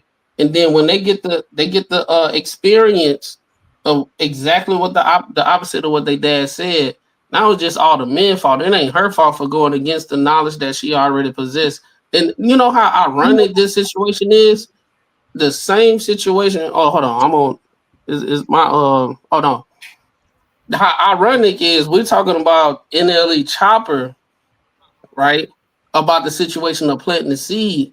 I think a lot of times when women get the that spew this whole men ain't shit and this, that, and third, shit, they look at the seed sprouting, they throw that bitch off the cliff. They don't even want it. I lived it. I think I lived it. Hold My husband, on. I'm my not done. husband. I'm not done yet. I'm not done yet. I'm not done yet. I'm gonna bring it. Mhm. I'm gonna wrap it up. I'm gonna land it. So this whole situation with the thing about the men and they leaving and all that type of stuff. The data and statistics shows that's not the case. We see way more men in their children's lives. It just them and that woman don't work out. That's fine, cool, but they way more involved with their children and within their children. And I think it's one of those situations where we always have this conversation. It always when it comes to put the accountability on the women, how they going about things with laying with guys that are not leaders and this, that, and the third. It's one of those things. That's a thing about you.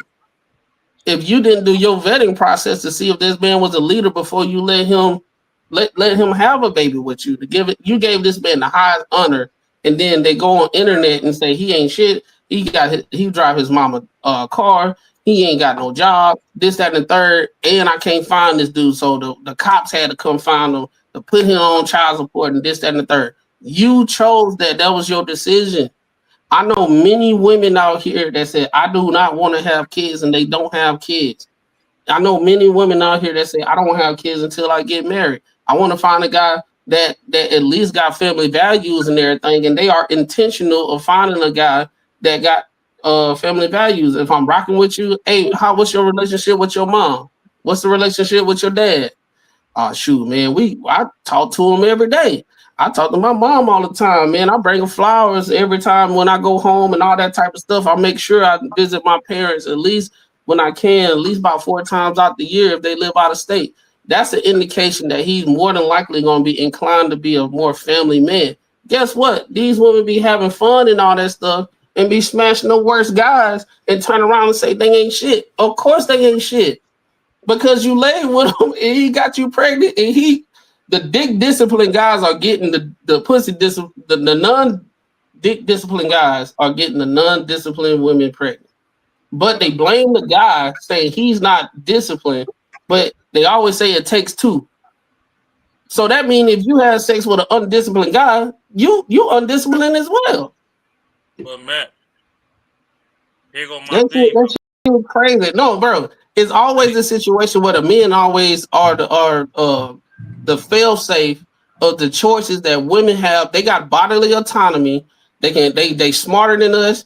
They got more education than us. They got the women intuition. They You missing the biggest part though.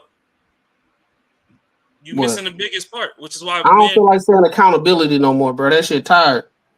I mean, fuck the accountability. It's just the fact that men sit back and laugh at most women because we see all y'all lie all the goddamn time. They gonna sit up here and say, "Oh, men ain't no leader." I think it's unrealistic. Yeah, but hold on, Farmer. Give me 2 seconds. Because my thing is, they sit up here and say men ain't no leaders, but every man they fuck with was a fucking leader, positive or negative. Nick Cannon got 10 baby mamas, but he run wilding out and all these other shit. You can't tell me that man ain't leading something. Elon Musk lead fucking 15, 20, 30,000 fucking companies as one person and got all these, like, yeah, if you want to go down the whole path of, oh, it's a broken home or whatever shit, I'd rather my daddy not be there and fucking have money in the house than me being broke in the motherfucking hood with the rats and roaches and ain't got no daddy in the house. So it's even levels to that whole broken home conversation, but don't nobody ever want to go down that road. So the thing is, they choose all the leaders. Because when we was in high school trying to get with chicks, and the chicks was over here saying fuck us, and when we was in that age bracket, and they was running off with all the drug dealers and shit, them was the leaders on the block. They ain't want the little Pee-wee that was the corner boy running and doing all the errands, running to the corner store and stuff. They wanted the dude that had the touchdown packs and was distributing the work. So they have all the leaders. Y'all seen the leadership qualities. The problem is y'all ain't want to fucking be an employee. Y'all thought y'all could come to a boss and be a boss over the boss. So then when he got tired and he just fired you, walked off, left you on your own, it was like, well, shit, since you know what you doing, you got it, I'm gone. Then everybody else see the pattern, no nobody want to fuck with y'all. Then y'all like, oh, okay, well, men ain't shit, this and that, blah, blah, blah. All these men gay. No. Everybody that you choose, you try and turn a pit bull into a chihuahua every time, and some of them dogs ain't going. And instead of them biting your ass, they just leave. Then you get the few that put you between the washer dryer, and now everything fucking toxic. But I digress. Go ahead, Carmen. No, I was just gonna say, just to end it, I think it's unrealistic. I believe the majority of dads out here, they want to be fathers, but I think it's unrealistic for you to tell them, keep me away, don't allow me to be a father.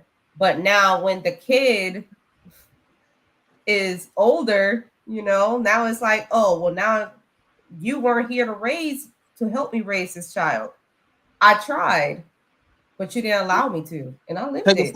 Take a step further, Carmen. Take a step further. About what? Why did no? I'm finna take a step further. Why didn't you try hard enough to see your child? They got more vitriol for the person that's trying to see the child than the one that's keeping it away. Who wants to keep doing that? Because now you see it in the courts all the time. I lived it. You see it in the courts all the time. The majority of custody is by the women, and especially if you leave in the state of Georgia, you damn near have to kill the child before the father gets custody. That's what I'm saying. CPS it's like gotta get called in and everything. So it's you a bad person. No, this is a crazy thing.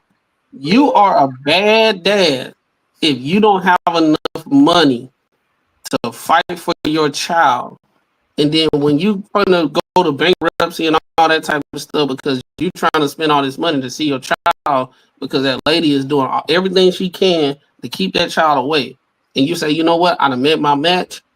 I'm just gonna sit back and this and the third. They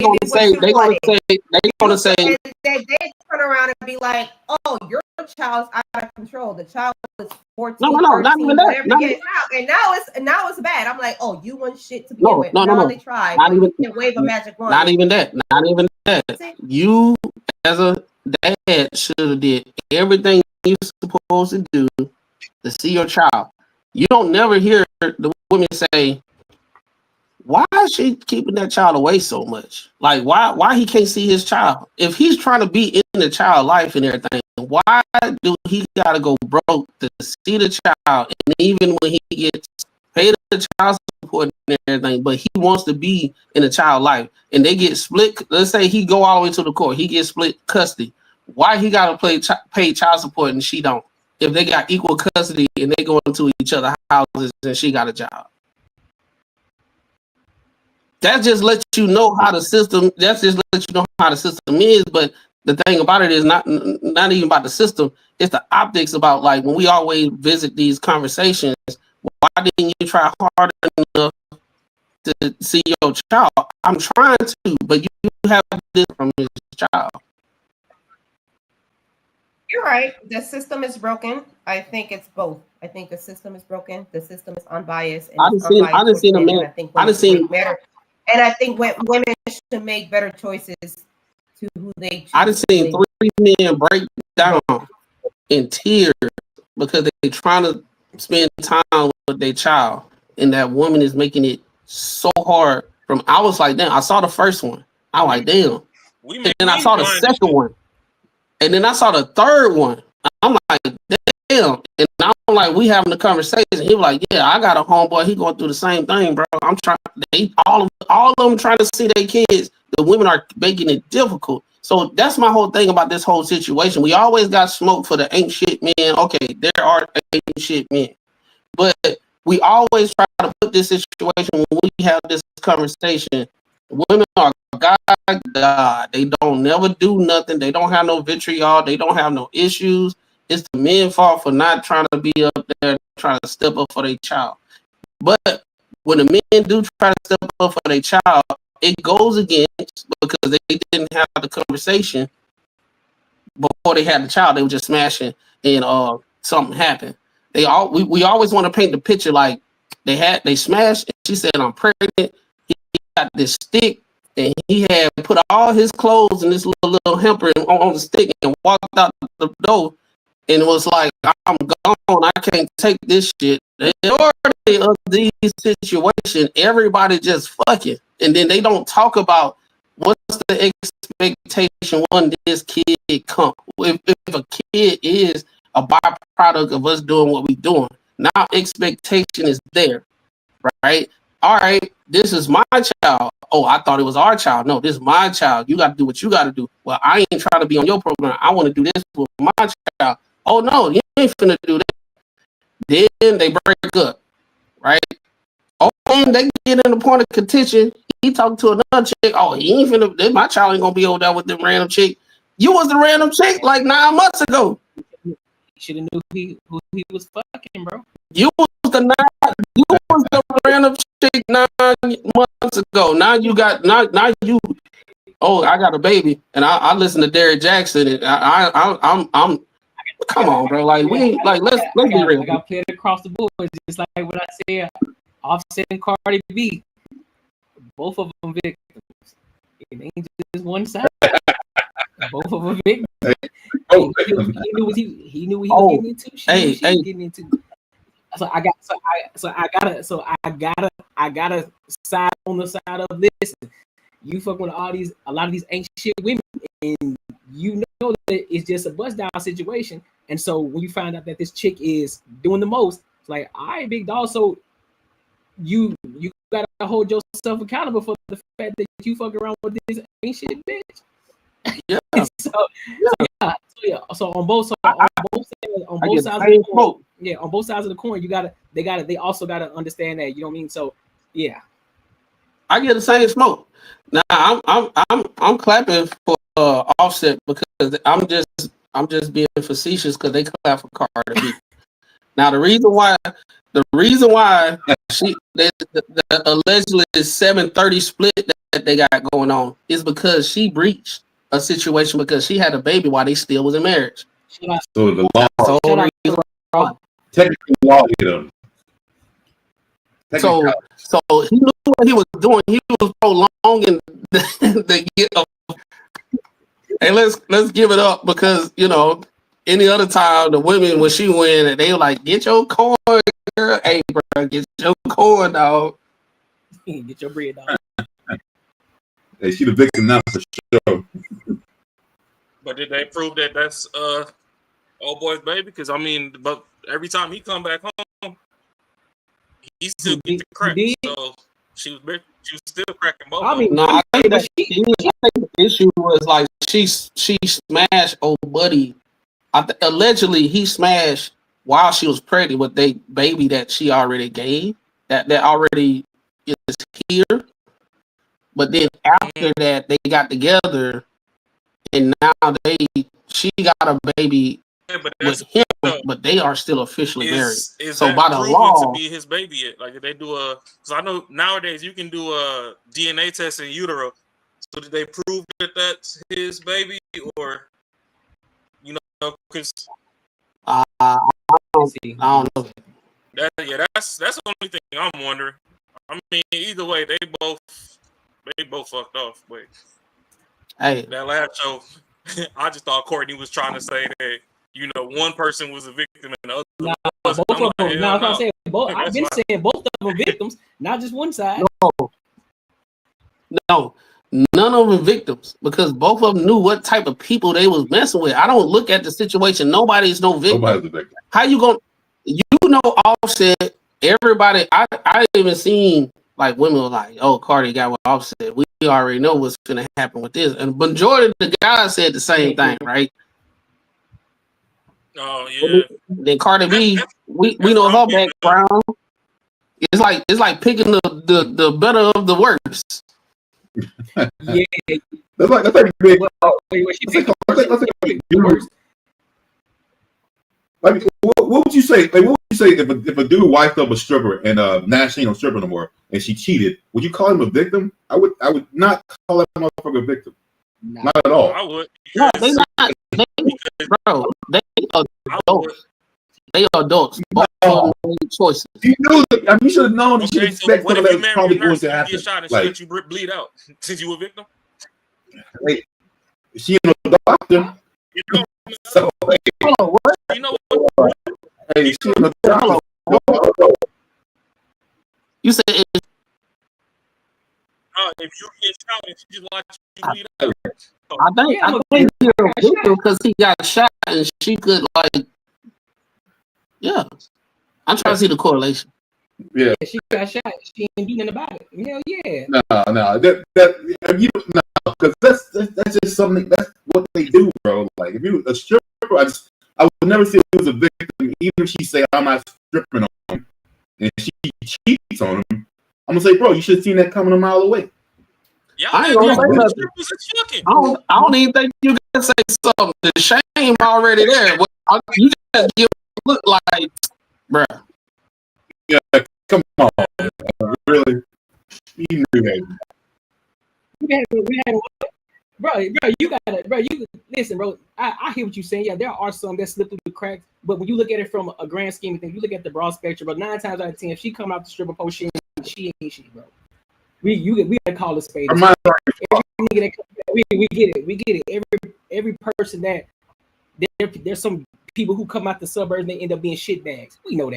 You know what I'm saying? People come out the hood. All of them ain't bad. Some of them come out that bitch and they make it out this world and they're good and they mean well in the world. We know that. But when you look at the grand scheme, when you look at it from a collective standpoint, 9 times out of 10, when you profile that person, you see what they're doing and the actions that they're partaking in. It is rightfully so to judge them based off of what the actions that they took, that they partook in. It is rightfully so. It ain't my issue. It's up to you to prove me wrong. Because if you dress like a thug and you dress like a YN, I'm gonna be cautious of you. I'm like, yeah, I don't know about that until I'm proven otherwise. I'm gonna judge you 100%. All right, Courtney. Let me ask you a question. Okay. You ever sung the song "You Was in Love with a Stripper"? If I ever sung it, absolutely. I sung the song. Ah man, damn. Number one time. Everybody sung the song. You know what I mean?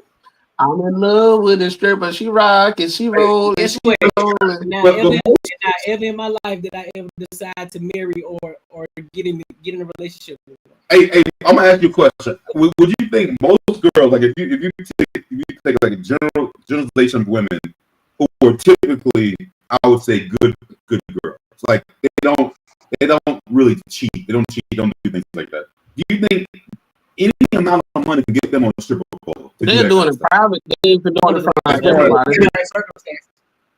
It's for, I mean, not just for you, but to entertain, to be in that stripper life. You know, the stripper life, you just stay in the bowl, bro. You doing all kinds of. They're not doing it. Yeah. So like, if you're already bent to do that, then I don't think there's not much you won't do.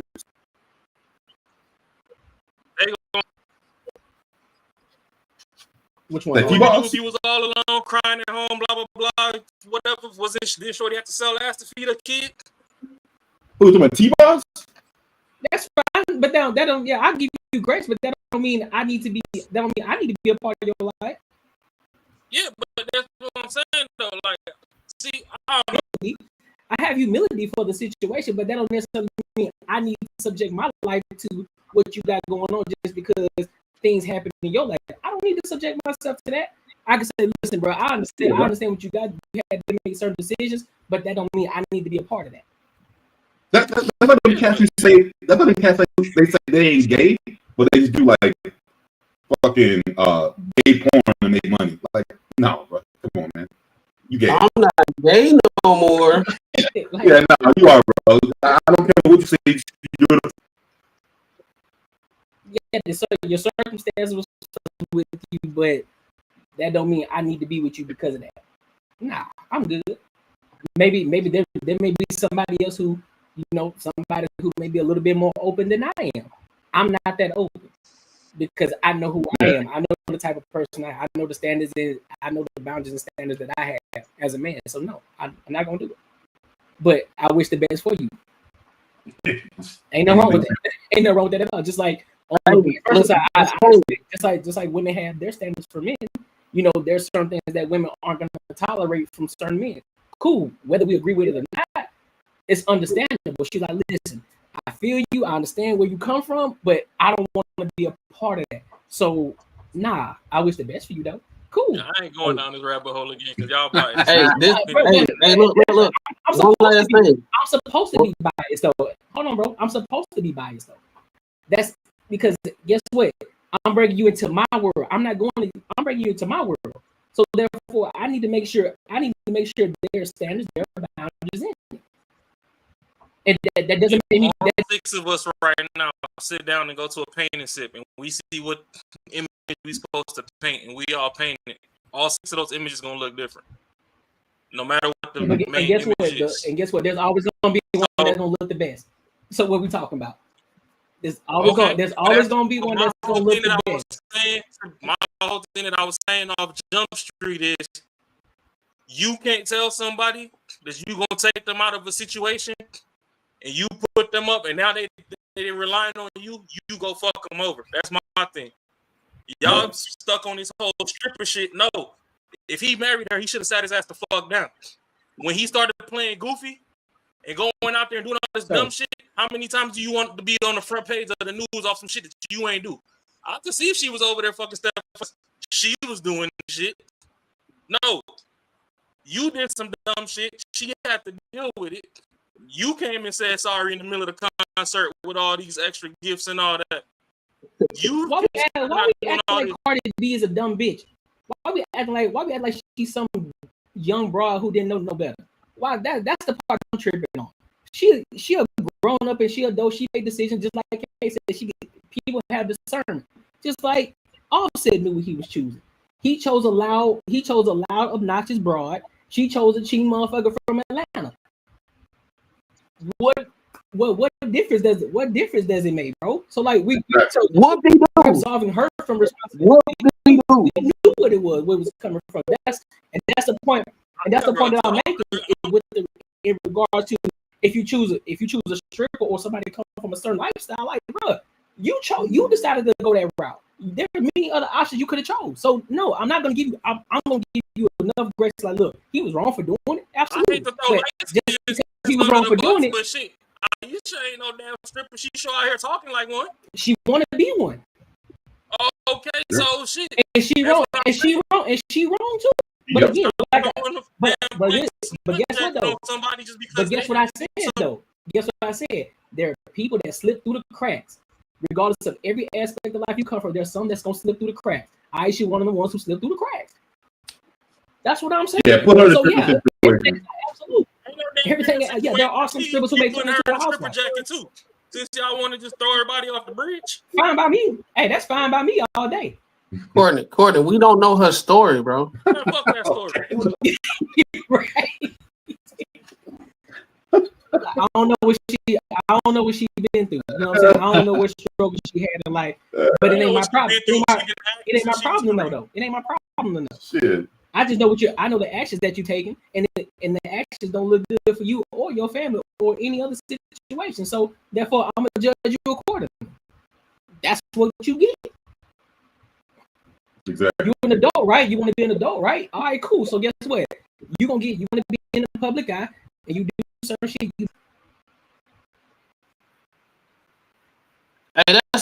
Bro, that's a good point. I think just to sum this whole thing up, I think people don't realize that they adults no more. Like, you have to move with certain quorum. You have to make certain decisions that benefit you in a good way, not no crazy stuff. You gotta be more cognizant of your decisions, be more intentional in everything of that nature. It's like right now it's always a crutch that we can always look to be like, well, I didn't know, and this, that, and the third. You do know. We live in an information stage. You had OGs, you had older women saying, hey, you can go this life, you go this life. We always get it. We always get the information. We always get it. But I know the choices I made, so now I gotta do what I gotta do. Not necessarily make it right, but make the best of what the cards that I got left. Make sure I deal the cards that I got left the right way, and understand the mistakes that I did before. So next time when I have somebody in front of me that got full of cards, I can tell them, hey man, let me tell you about the cards that you got right now. I think currently right now, especially with I think me personally, not personally, but me in my perspective, a lot of women say, hey man, just throw all them cards out there and you know, play the game, and whatever happens, you still gonna win. True. You still gonna win at the end of the day, because that's what should happen. You should throw all of them out. Like, you already know how competitive Uno is. You're not gonna just throw out reverses from left to right and draw twos and everything. Oh, soon as you get a draw four. Struggle streaming. Oh shit! I thought that was me. Hey. Struggle streaming. Hey, bro. I cut it off. But. Oh no! Oh shit! Man. I beg your pardon. I'm gonna just shut up. I got it. Anybody got anything else, man, before we move on to the next topic? Nah, I'm gonna let the next one breathe. All right. Let's make sure you like, comment, and before we jump in, be sure to hit the subscribe. I had a good one. Listen, this channel is for people who want to have real conversations, no fluff, authentic, where we talk about money, mindset, and relationships and everything else under the sun. That's how we can level up in life. Now, let's be real. Subscribing to this channel helps my content reach more people, which gets me closer to monetization so I can continue to keep giving you. Now, if you rock with that, be sure to hit the subscribe button as well as the bell notification. Let's get back to the video.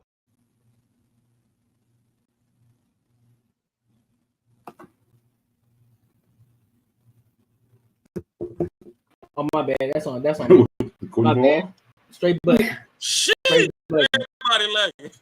So look, did y'all hear about the social media influencer Victoria Everest in regards to her making false accusation and literally purposefully accusing men for raping? I heard it. All right. Yep. Ladies, y'all heard K Carm, y'all heard about it? No, I Not really. haven't. All right, cool. Okay, so I'll go ahead and play these. So it's gonna be 2 videos. I'm gonna play the video from one of the guys one of the actual victims in regards to who she accused of raping, and then as well as another video in regards to them actually talking about it. So let me go ahead and play it.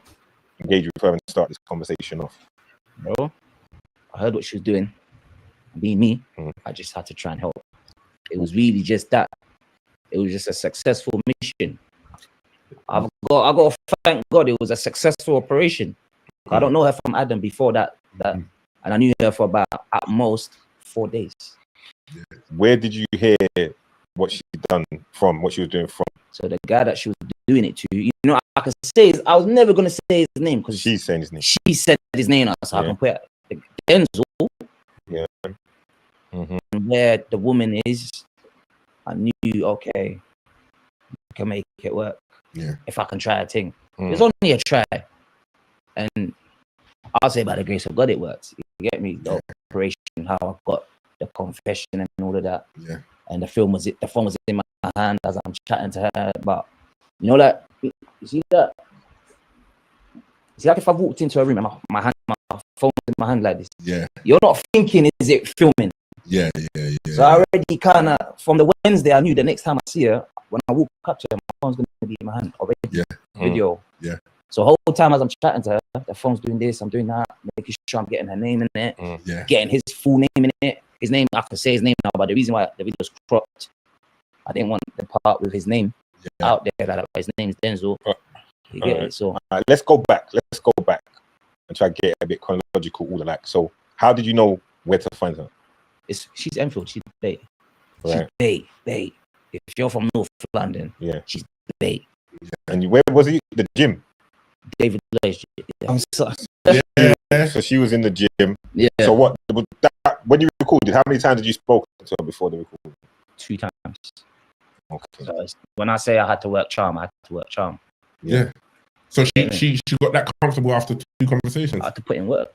Yeah. But really and truly, I keep saying, really, the way the mission was successful. She said it herself. She barely knew me. Yeah. She said it herself. So it's not like I'm saying something. The universe said, you know what? This woman has to be stopped. Because a man would have been all now sitting in jail. 2,000 minimum toll. So how long ago did you film this video? Because she said it's 8 to 10 years old. How long ago did you film the video? I was gonna try and exclusive this one for someone, man. But this is the spot. This is the spot. I was trying to exclusive this question for someone, but it's all right. So in the video, she's 30. Don't go past age 31 doing this stuff that you're doing. Yeah. You understand what I'm saying? Right now, I think she's 36, 37. Right. So it's basic maths, primary school maths tells all of us it's maximum 5, 6 years old. Maximum. She's pushing some 10-year agenda. Yeah. Why is it only coming out now though after 5 to 6 years? Exclusives, you're killing it, man. Let's get to it. You're here, bro. Why is it 5 to 6 years? Why is it only coming out now? All right, so again, he said, do not put that. Because I was like, bro, this has to go out. Yeah. She still had numbers. I think like 100K or something like that. She's always kind of been big anyway. Yeah. He said, no, don't put the video. And I was thinking, you still want to hit it or something? Like, yeah, bro, what's going on? Yeah. Like he just didn't want his name and that type of allegation being news out there. I get that. Because it starts with, hey, you know that Denzel had a fake charge on him. Then by the third person, is like, yo, I'm hearing Denzel. But the next person, it's just that allegation. Sir, he didn't want his name and that allegation in conversation. Yeah. You get it? And also, he's not that kind of talk there. My parents might say now, you know what I'm saying? So I didn't get it at the time. Yeah. When he said, don't release the video, cool. I got it later on. And then I think it was about 2 weeks ago. I said, no, let me crop out because too much has been happening. Too much has been going on. And a lot of managers being sent down for things they ain't done. And so 2 weeks ago, I said, I'm going to put out the video, but I'm going to cut it so that where his name is in it is not in the video. Yeah. And that's where she's running with the things heavily edited. You know, it's cropped. If anything, I've saved her because some of the parts that the internet didn't hit is mad. You're gonna release the other parts. Oh, that's mad. There's names. There's people. So no. So when you say that, when you say there's names, so there's more than one. There's more than one guy. Like, yeah, she's talking certain things and this and that with man in North as well. That I respect, man. Who's Jason? Let me ask you that. I don't know. Does anyone in the stream know who Jason? All right, let me play this other video real quick. Their realizations. I think you shouldn't go past 31 doing the toxic stuff. The therapist was saying yesterday, it's like, is it not exhausting? Yeah. And I'm like, it's not though. So you're gonna live. You've done for 5 years hurting men. You enjoy it, and you're gonna keep going. But the energy that you're putting into that, you can't. One thing. Two, in all reality, you're killing yourself with a fake rape charge. Can see works. You're gonna have to put in energy to get a fake rape charge. But if it doesn't go according to plan, it'll bounce back on you, and it'll be. Obviously, they will have medical. I've done all this. There's evidence. I've been in my clothes. Like, you got arrested in your house. No, so one was for an occasion where he left. Yeah. The other time he was there, but he claimed that we didn't have sex, but there was evidence to say that we have. Alright, cool. You can. I want to take him to the king. You know what? I hate him because he's so much like me. It annoys me. But Victoria, listen to me carefully. Yeah? Your skill is that you can detect a victim you want and rape it. That's what you do. You enjoy doing that. Rape charge doesn't mean you've got a victim involved. No, it doesn't. It just means I've just got one over. That's all. Yeah, but it means you've got desperate that you weren't able to hurt him. You pulled a fake rape. You know what I'm saying? So that's still gonna hurt him. He hates that. And the thing is, he's gonna go out continuing to fuck up girls' lives. Yeah. With an assault charge and a rape charge, he'll think twice about what he does next time when he meets a next girl. The guy lies for a living. Let him have a taste of his own medicine. That's all. Let him continue lying for a living. That's what he does. He spins stories and sells dreams for a living. End of. So when a story spun on him, let him swallow that pill. But I get your angle, but then you can't say you won or you were able. It's not a game. I'm done. I've pulled back. I've done what I've done. I've paid my move. I've moved on. Like. So you weren't able to hurt. The way you usually like to hurt men, you weren't able to hurt. Well, I did, because in the relationship, I continued to cheat on them. Remember, I'll take y'all time to read that. Matter of fact, I'll just read it. A couple years ago, I got told that a guy I know was being falsely accused of rape. He was on a bail, and honestly, there was no way he would beat the case because the woman planned it very well. She invited him over. They had sex. Then she went to her bathroom and called the police, accusing him of rape. So he got arrested at the scene in her house, whilst the evidence of his the juices was still inside her. This guy was going to go to prison for an evil plan, not just one count of rape, but 2 counts. He would have gotten 12 years minimum. When I heard it, felt sick. I had to try and help. I went to her gym and I made friends with her and worked my charm. It didn't take me long before I eventually started bragging about me, the way that she hurts men. I had my phone secretly filming the whole conversation. The police dropped their rape case against the guy. We live in an evil world. Men really need to be careful with someone. So any thoughts on that? That is some crazy shit. Now I think for real, man, the problem is nothing happens to these people, especially these women. So it's like it's almost like yo, we'll get it right one time. One day, because if it goes wrong, fuck it, nothing's gonna happen to me. It's almost like they don't look at life as like it's actually real.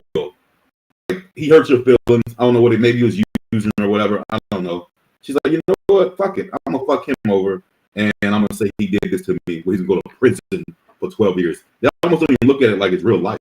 Like it's like yo, like you ruined someone's fucking life, man. Like it's almost like they actually think it's equivalent of him. I don't care what he did. He could have cheated or whatever. Like that's equivalent to the get back. And the thing is, because way everything's set up, that she still won't. She will never get any shame for that. She will just get like, either I understand why you did it, but you shouldn't have done it. Like almost like a little snack. Like you're okay. I understand why you did it, type shit. Not that is fucking fucked up. And he should be in prison. I think this woman needs prison time.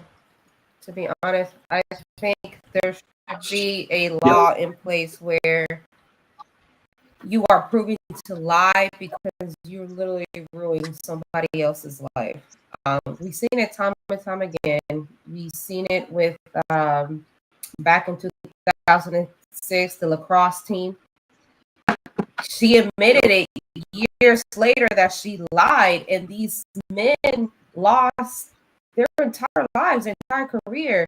We've seen it with Amber Heard, where she lied about being abused, and Johnny Depp lost millions of dollars, almost lost his reputation.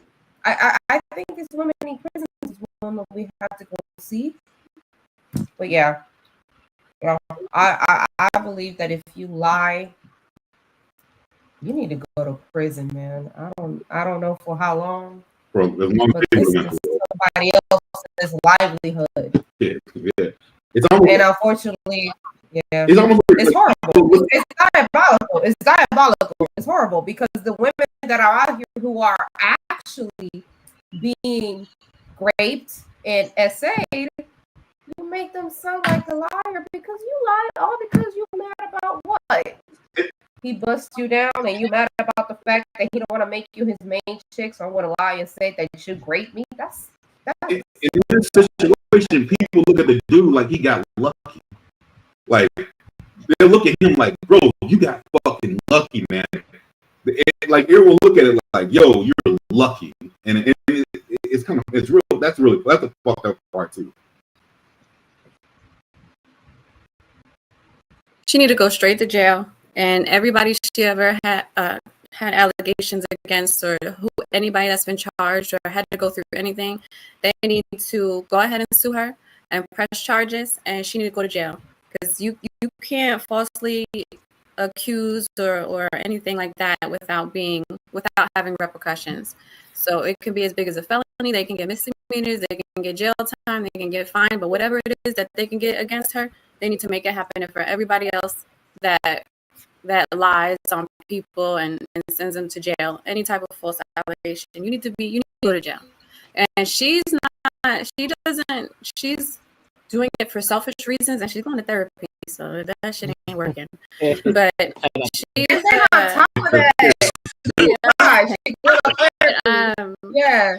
And then on top of that too, like maybe these men, the men that are being accused, stop paying them out. Like, I get it. I understand he don't want his name to be associated with this. But when does it stop? Like, no, take her ass, make an example out of her. What was the other one I was going to say? Oh, Shannon Sharp. Shannon Sharp and his whole thing. He lost how many endorsements? And he chose blaming him. I don't want my name to stop. The girl got paid. He lost endorsements, and he probably never going to recover ever again because from now on until the end of time, anytime you Google Shannon Sharp, her name's going to pop up anyway. So stop paying them out too. And no one knows who the hell she is. She retired. She taking care of her family, living life real. Really? I thought somebody said that was her name was Amber. No. He's never brought I up. thought she did get identified. But anyway, yeah. And then with Shannon Sharp, people turned around and be like, well, he shouldn't have messed with her in the first place. Okay. Right. That was the most secure. That's the most secure situation. That was the most secure situation. A fucking OnlyFans model. It don't get no secure than that. Yeah. You ready? I would have told her, no, you can suck it. Yeah, you're Yo, fuck this. hey, no, that's the most secure thing ever. Only Nah, we ain't doing that. No. Oh, come on, bro. If that's what he wanted, though. He wanted just to have. We not doing that. Yeah, no, he wanted it to be like, yo, I just want to fuck. I don't want a relationship. I want to have fun. I come in town. I can do dirty shit to you. Who better? A fucking OnlyFans model. Cool. He didn't say I want to girl in my life. At least for Johnny Depp, at least Johnny Depp was like, no, you're not up to. I'm gonna clear my name, and it was not going. Go. I mean, yeah, it took years. Yes, it took money, but at some point, it's like cameras in your ground too. Advice for men: if you live with a woman, get cameras inside your house. Let them so NDAs, right? Go ahead and sign this NDA. Listen, get the teddy bears, get them all set up in everywhere that y'all at. Hey, add them cameras in there. it'll flip though. It'll flip. She say, yeah, he did something to me. Then it's gonna flip to, I never consented to that. So I'm gonna get you some kind of. She gotta consent to it. We in the house. We live in the same house together. She'll be alright. She ain't gotta consent to that. That'll be a wild one. As long as it ain't in the bathroom. This Victoria chick, she said she going to therapy, but she didn't even sound remorseful at all in the video. She said, yeah, I did it. So, like, she didn't sound not one bit remorseful at all. She said her therapist knew what the fuck was going on. She said the therapist said for her to stop doing it. Right. Yeah, so I was like, oh, I don't know if that's good.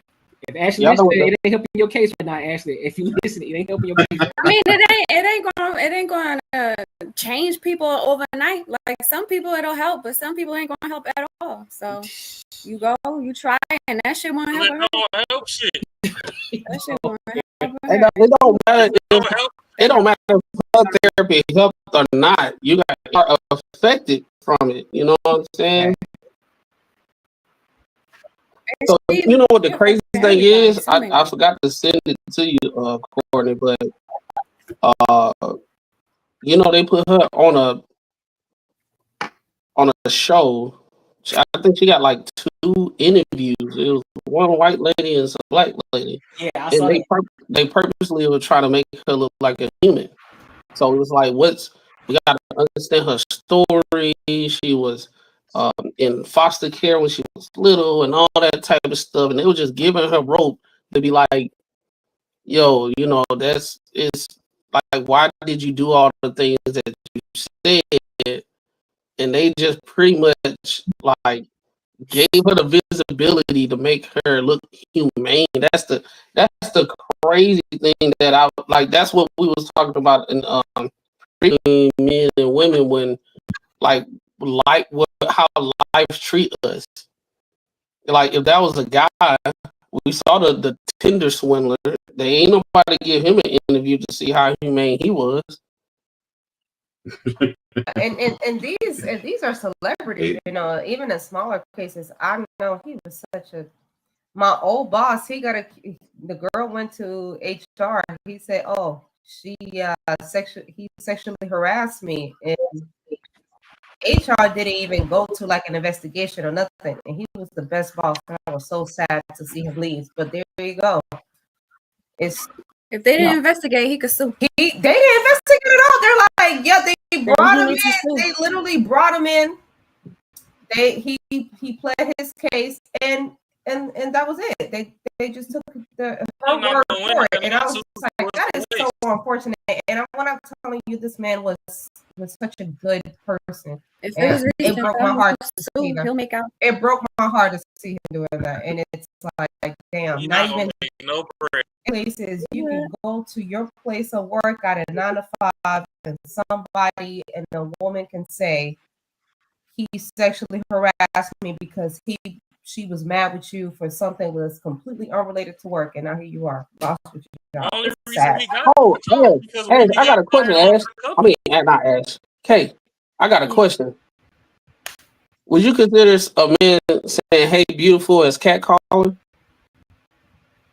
Not really catcalling. No. I thought I trying to was. get my attention. Yeah, catcalling is like, oh, look at that ass, bitch, come here, whatever. Like just doing extra stuff and going it over. Hey, Whatever. hey, whoever said bitch, But if come you here. just trying to get my attention, hey, beautiful, that's different. But it's like, woo, look at you, whatever. That's what I'm just catcalling. writing notes. And let me ask you this: if he offered you, if he offered to pump your gas, he said, "Hey, beautiful, can I pump your gas?" Would that be catcalling, or would that be doing too much? Listen, if she already once she denies you, back off, because we're not about to take no notes to go back to Ashley when she get back up on this panel. If she turns you down, you can try one more time. That makes sense, but don't keep going. Oh, if he tries and he try one more time, that's okay. That's don't follow me around the store. Don't follow me. If I come past you again, you could try again, but don't follow me. Don't come after me 3, 4, 5, 6 times. Don't catch an attitude. Don't be nasty. Don't do extra shit. So that's after that. That's catcalling. It's harassment. Oh, that's harassment at that point. You harassing. It's harassment. I already told you. I mean, I agree. I agree that's harassment. I can get that. But I was just trying to get the definition of catcalling because sometimes. Don't be shy for it. Look, when she get back, I'm telling her everything, and she don't watch this video. No. I just wanted to ask because we was because we trying to have the conversation or whatever. Like, what is catcalling? And it's like, I think sometimes it's just subjective, depending on how ugly you is. It's not catcalling. Like if you outside of the gas station and the wind blowing, and you can see how he look charming and he smell good. He say, "Hey, beautiful." I don't think it's catcalling, but if he smell like I don't know, he smell like he just hooped or some shit. If he just got done hooping and he look musty and everything, he looking ragged. If the difference is if she like you, then that's not harassment. But if she don't like you, then yeah, you need to stop talking to me. And now you're harassing me because I don't like you. If she likes you, then it's welcome, right? So that's not harassment. She enjoys that kind. But if she tells you no and she's trying to get away. So if he's ugly and stank, it's nice catcalling. The best man in the world, you don't want to be bothered, and he keeps going, then it's harassment. Okay.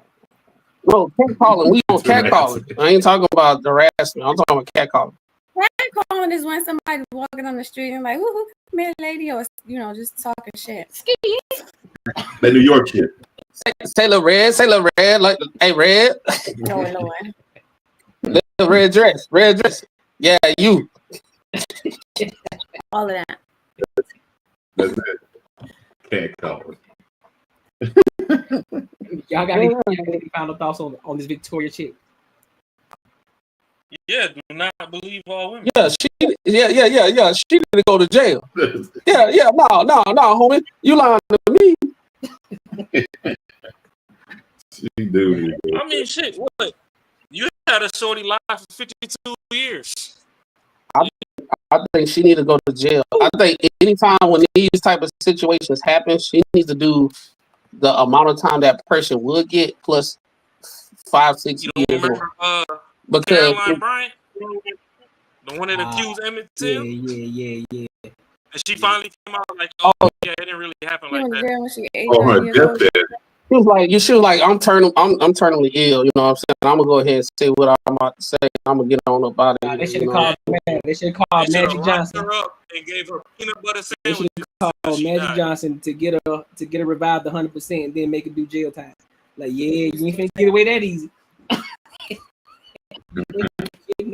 I ain't seen not one black activist try to get her to, go to jail. And that's another conversation. Yeah, that's definitely. Yeah, we're gonna leave that part. That's a whole show. I'm just saying. I just see inconsistencies. You know what I'm saying? Outrage be kind of wild and selective. Should we do one more or are we good? Should we do one more? Man, rip it, dog. I'm in this bitch. We can run. We'll do one more. We'll do one more. And I'm struggle streaming. You know what I'm saying? I might. Hey, I'm gonna be good. I'm gonna be good next week, players. I feel it. I feel it. We'll see. Got my new internet service. Straight right now. He said, I see. We'll see. We'll see next week. So look, yeah, we'll do one more video. You know what I'm saying? We ain't gonna spend too much time on it because we had this long conversation about it last Tuesday. You know what I'm saying? With Aisha Curry, but some things kind of popped up. Kevin Samuels, how he foresaw it before it happened. So we're gonna play that video, then we'll give our thoughts. All right. So this is funny. Aisha Curry, if it wasn't for Steph, she married a guy that she thinks she's better than, and honestly, she's jealous of him. She's jealous because I'm sitting at home, pumped out 3 kids, and he's on TV every day. He's getting all the fame. He's getting all the red carpet treatment. He's getting all this. And only time she gets attention is attention that he deflects to her. He tries to put her in the spotlight. He tries to put her front and center. And guess what? If she had what it takes, she'd already be there. That's what's not being told. Will Smith married Jada Pinkett. Jada Pinkett had a modicum of success, but she was never nowhere close to being what Will was. Let me tell you what I feel is going to happen. I feel this is what's going to happen. She's horrible. What would you want the minimum? So what do y'all think about it? He's not a leader. No, I think these women. I think some of these women, and we've seen it with Aisha Curry. We've seen it with Jada in the video. We've seen it with Michelle Obama.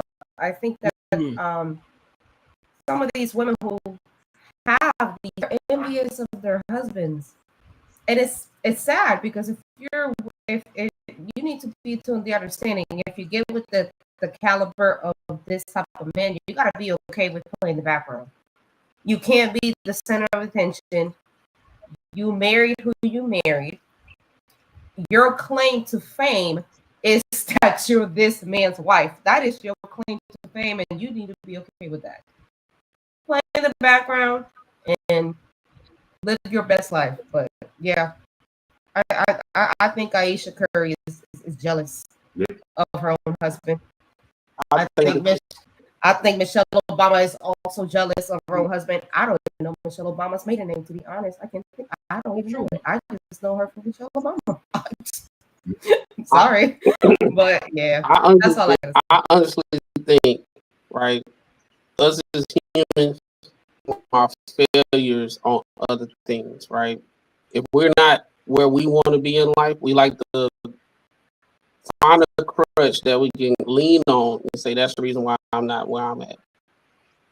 After the conversation we had the other day, come to find out that she got multiple businesses. She's not missing anything. She got resources to whatever she really wanted to do, she could do it.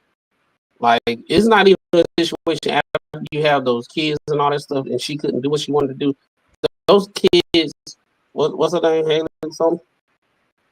She got a nanny, and she's still working. She doing her thing, and she do not have none of the shit that Steph got.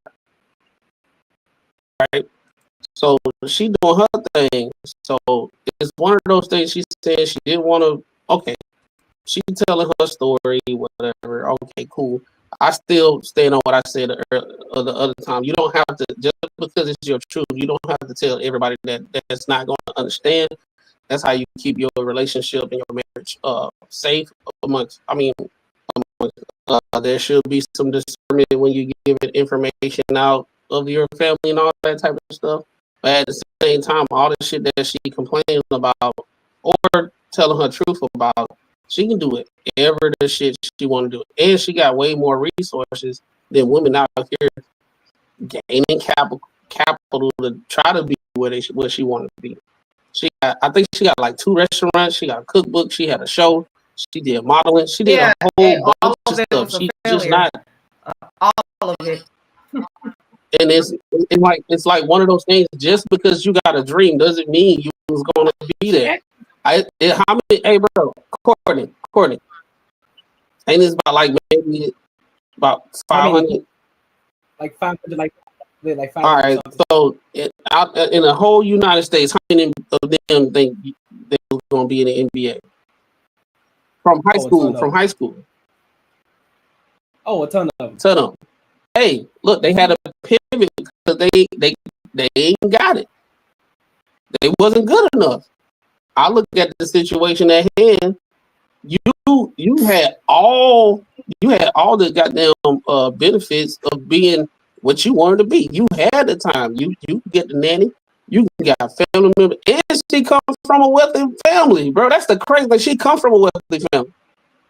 She could have been whatever she wanted to be.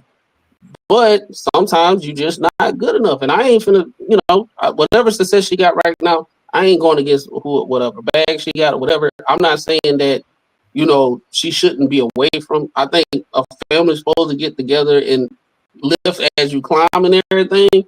But if you lifting as you climbing and as you climbing, you looking down and be like, you know what? It look kind of good down there, bro. I ain't gonna lie. We good though. But and I think the situation at hand with a lot of women and men, it's a lot of men just because he cool with it is one of those things. Just like at that table with Kurt Franklin and all that type of stuff. Hey, bro, we see some shit you probably don't see.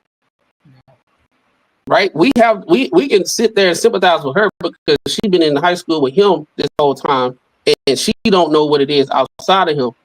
It's the same thing with him. He been with her the whole time, and he don't see what a lot of people see.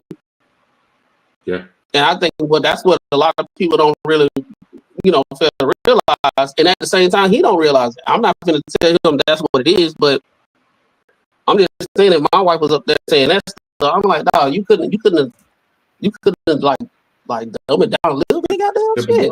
You can't go on camera no more because you talk too goddamn much. I mean, I think that's the thing where, like, we always say you need to choose better. I think some of these dudes who are great, they choose women who are. You used to know those girls. They get the highest form of education. They're just boss chicks. You know what I'm saying? And a lot of times, those girls are not going to be the ones. They don't do well in second seat. It's like, they're the ones who want you have to be in charge of most of the situations, and they're usually need weaker men. They don't usually like dominant men, and you can tell how the way they talk. So I think a lot of times some of these cats, they may need to just choose better, man. Like in the beginning, like you got to get someone who doesn't want to be that boss kind of person. You can't, especially if that's going to be you. You're the one that's making the money. You're the one that's successful at what you're doing. It can only be one of you. Or two of you in two separate things. You can't do them both at the same thing and be jealous of the other. So I think some of these cats need to choose a little bit better. How do you choose better? Well, you get someone who does not want to be in a situation where they're a boss. You choose a woman. If you have it like that in that kind of situation, you don't make that kind of woman. You choose someone who wants to be a housewife, not someone who's thriving, who's got a master's degree, who's got a doctorate degree, and all this other shit. Just keep like further education. They don't want to do something. They've been together since they was in high school. So this one of the things. Like this is like a very 1% situation. The issue at hand is when she said that she thought he was going to be a PE coach, not PE coach, like a high school coach or a pastor or something like that. Yeah. I had to think about it. She thought he was going to make money. No. I don't know them personally, but I think she's fucking NBA. Why would you be playing basketball and all that stuff and be like, yo, I just want to be a high school coach. I ain't trying to go to the league. I ain't really trying to go. But him and his brother went to the league. Like I don't She said it. She said basketball coach. She said it's a different interview that she said that she said she wouldn't be surprised if he turned into a pastor because and all that type of stuff. But my whole thing is you going on here on over there saying, oh, I thought he was gonna be a PE coach, or in a different interview, I wouldn't be surprised if he was gonna become a pastor and this, that, and the third. But like his dad was in the NBA. His brother is in the NBA. So I don't think, if you look at the same situation like LeBron, that's the dad that's in the NBA. And then he got both his sons trying to get to the NBA. I don't think none of them was saying, my dad is in the NBA and I just want to be a high school coach.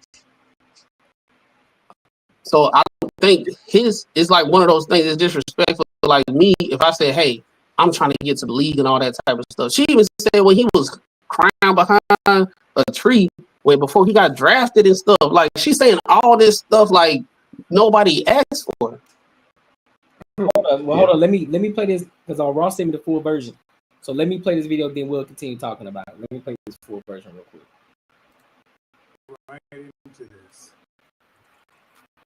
This one hits home for me because I've seen it so often.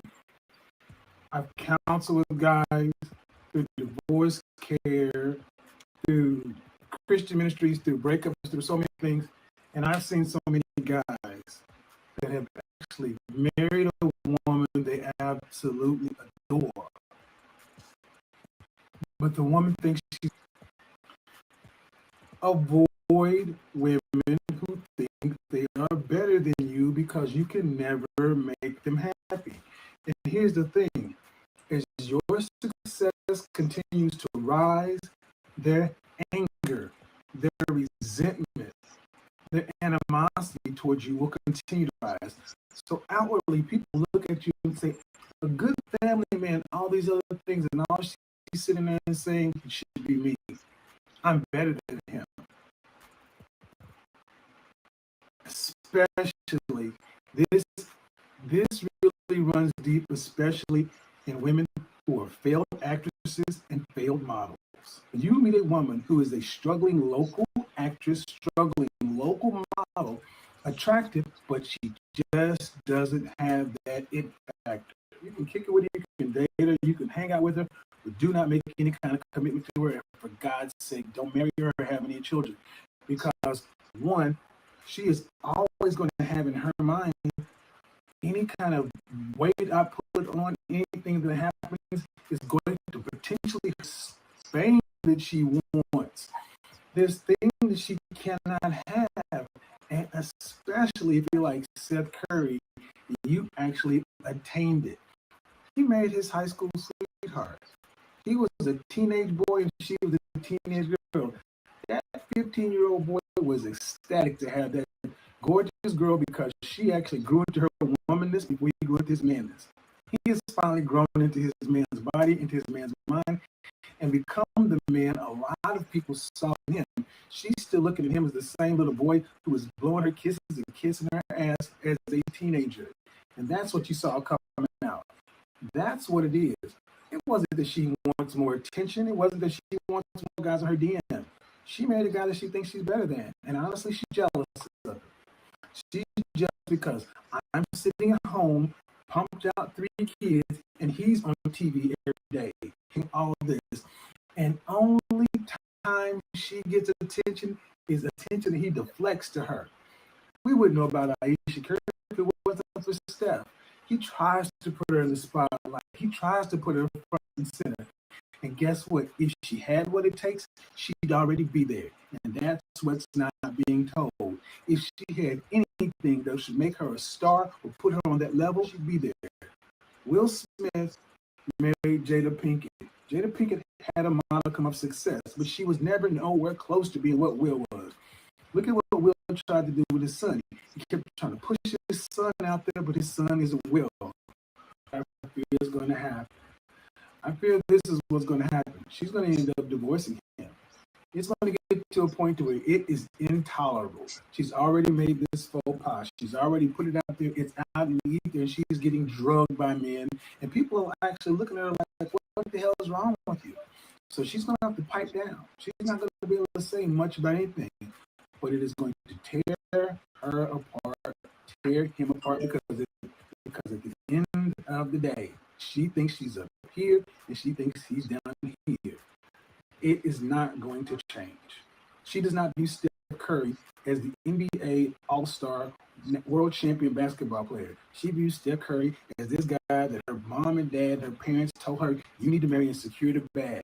She didn't want to be there. She would have rather been a struggling actress in Hollywood, trying to get bit parts in commercials, trying to get pickups in TV, trying to be extra here, or trying to get a print commercial or something, while ended up dating whoever. Honestly, she'd have been happier that way. I know too many women like this. Trust me, I've seen this in my life. There are women like her who are above average. She's pretty, but she ain't all that. She can't handle it. She's not built for it, but she thinks she is. She can't even handle the overflow traffic she gets from her husband. What the hell makes her think she can handle it in the spotlight? But the problem is she's too close to the sun.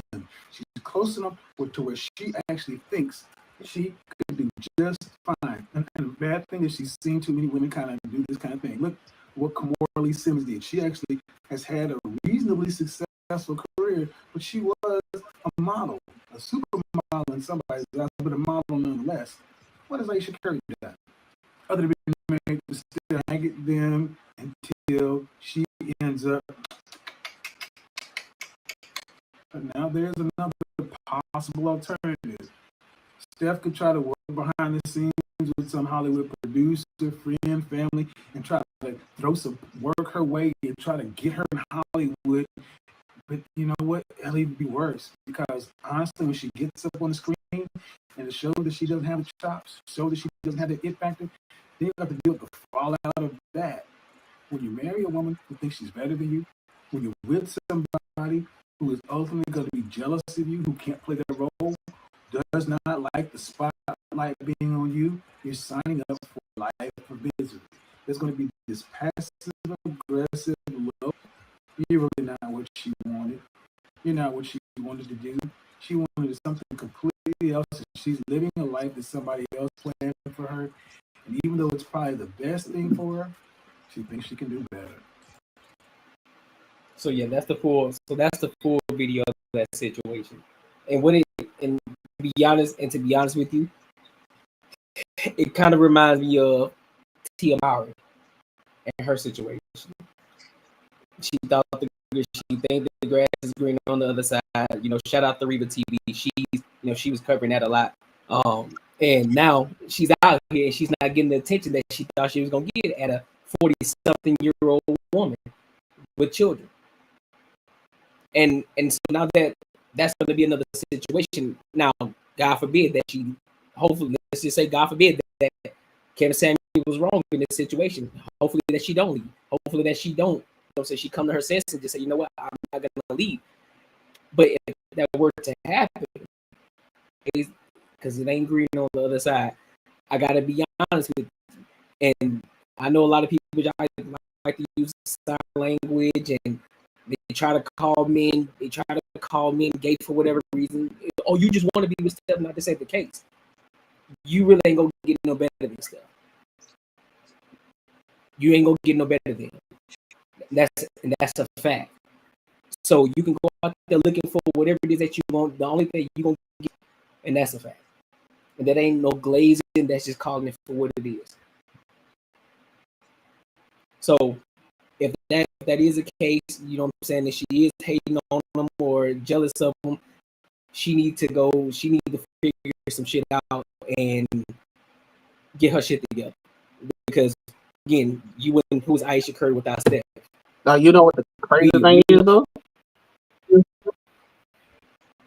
What's that? If in the alternate universe that she actually became everything that she said on those interviews and all that type of stuff, most women say are more of what they make in order to be with them because they feel like they will be the breadwinner and they taking care of the man. And he actually became like the coach. She already said she didn't want children. She already said she didn't want to be married. Mhm. They would have broke up. Oh, they would never got together. Like, guess what? Hold up. Guess what? Guess what kind of man she would have ended up with when she was by herself, making this bread, wasn't married, just no kids. She out here dating whatever superstars or whatever that she actually wanted to be with. She would get to a point where she'll probably be like what a lot of women around her age right now are saying. I want a guy that's committed, God-fearing, everything, and blah blah blah. She would have ended up with a step that's making $180 million, wholesome, flawless track record, nothing going on crazy.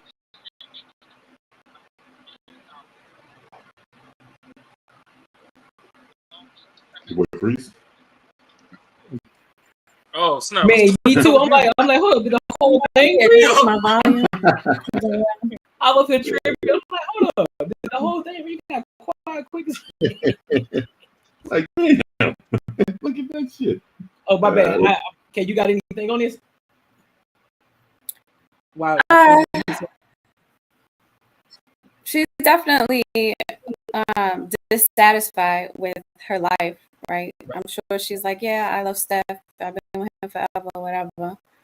But she didn't get to fulfill what she wants to fulfill. And I feel like she probably is jealous of his success. I don't know if she realistically thinks that she could have gotten to the same level of success as him, but she's definitely unfulfilled and she's seeking validation and fulfillment in the worst type of ways right now. She has some failed businesses. She tried different ventures, but she needs to figure it out and see what she can do to make herself happy. And this is why some women don't belong in a marriage and shouldn't have kids if they don't want to have kids, because they end up unfulfilled and going through situations like this. And hopefully they work out and she figures it out, but she's definitely not handling it the right way if she's making him feel bad, and it's an ongoing conversation. I don't know all the things that she said, but if this is the conclusion that a lot of people are having, then she might be going down the wrong path. I think also too, just to use it as a reference. There was a podcast that LeBron James was on. I think the podcast name was Speed, bro. I think that's his name, Speed something. And he asked him about being married to Savannah. Now, LeBron James to me, he could have just went into some depth situations about their conversation, just about their relationship. But what he ended up doing was keeping it vague. Like, listen, man, it's a marriage. And again, I'm paraphrasing. It's a marriage, it's a hard time, but you got to fight through it together, man. And I'm glad to be where I'm at. And that could have been it. Regardless if the interviewer is trying to get shit up out of you, you just got to be able to stand straight up on your square and make sure you maintain the frame for your relationship. Regardless if anything is going crazy on the back end, even if y'all just had an argument a few hours ago, you gotta stay in frame. And I think that's the bigger issue, because if that was the case, nobody would be tripping about what she's talking about right now. Because as I said last Tuesday, it didn't even got shit to do with this interview in itself. It's just everything that led up to this interview, and this was just the icing on the top. It's just like, all right, bro, what you got going on? Like, what's really wrong with you? What's your problem? You need some media training. Yeah, Steph needs to hook her up with some media training. If she want to be out there in the media and figure out what she wants to do, and she wants to be an actress, then she needs to focus on that. She needs to get some media training so she's not bringing any detriment to her. But it's still things. It's almost like common sense, though. I don't get like what the thing is. Like, I mean, if you care about someone, that's your partner, whatever. You don't just say shit like that. Like, I mean, you just don't do it.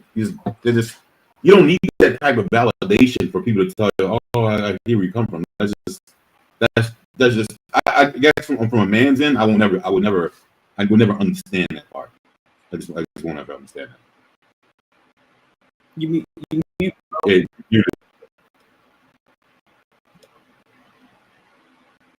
oh, you mute, bro. You gotta unmute. You mute. That's what I was able to talk. Can you hear me? Yeah. No. You can hear me now? Oh, you hear me now? All right, bet. So this is how y'all gonna make me toxic? Because last time it was like, oh, should women just shut the fuck up? And whatever. By chance, do y'all know who Pauletta Pearson is? Pauletta Pearson? That's Denzel Washington's wife. Oh, okay. Have you ever seen her fucking out here? No, she's stellar. Well, she like minding her business. She don't want to be an actress. She doesn't want to be a star. She doesn't want that. But that's the whole thing that from the men's side of the aisle we try to drive across. Once you made it, it's not that we want you to shut the fuck up. It's just so that you don't fuck things up that's already in motion, that's going. It's kind of in best interest to be quiet. Like, okay, if you was chasing something, once you paired up with somebody that was more successful than you, it's not that it dims your light, but hey, it is what it is. This person made it, you didn't. You got a new role now. No need for you to be in the limelight. I mean, that's why we get disappointed in all these women. Obama, for what it's worth, is the greatest black person in America. Let the people tell it, because honestly, I could go down a whole different rabbit hole of how everybody be crying about this FBA bullshit. But every time it's a non-FBA person, because they brown, they go vote behind them. But we just not even gonna stir that pot. But Obama is pretty much the greatest quote unquote black person North America has seen in modern history. What does Michelle need this podcast for? You don't need it. We get it. Don't get me wrong. I understand from K's side. I understand how the women rock. Like, oh, we want to see this strong woman leader and blah, blah, blah. So people want to hear her side or whatever. It's like the more you talk, you're not necessarily fucking up his legacy, but you fucking up your legacy as a family name, because it's just a whole bunch of dumb shit. So it's once you made it, your thing now is make sure these kids is greater than y'all. And even with the kids, there's been certain things that they try to scrub from the internet, but the kids don't look to be the greatest reflection of the family. That's when we can start saying, okay, well, a mother failed here, a father failed here, blah, blah, blah, blah, blah. But if you've been acting since you was 3 years old, whatever, and you finally got married to Habibi in Dubai, and that boy is 15 generations of oil money, there is no need for you to even talk anymore. Just be mute. You made it. Ain't nobody gonna even make it to half of where the fuck you at, so they don't need to even try to relate.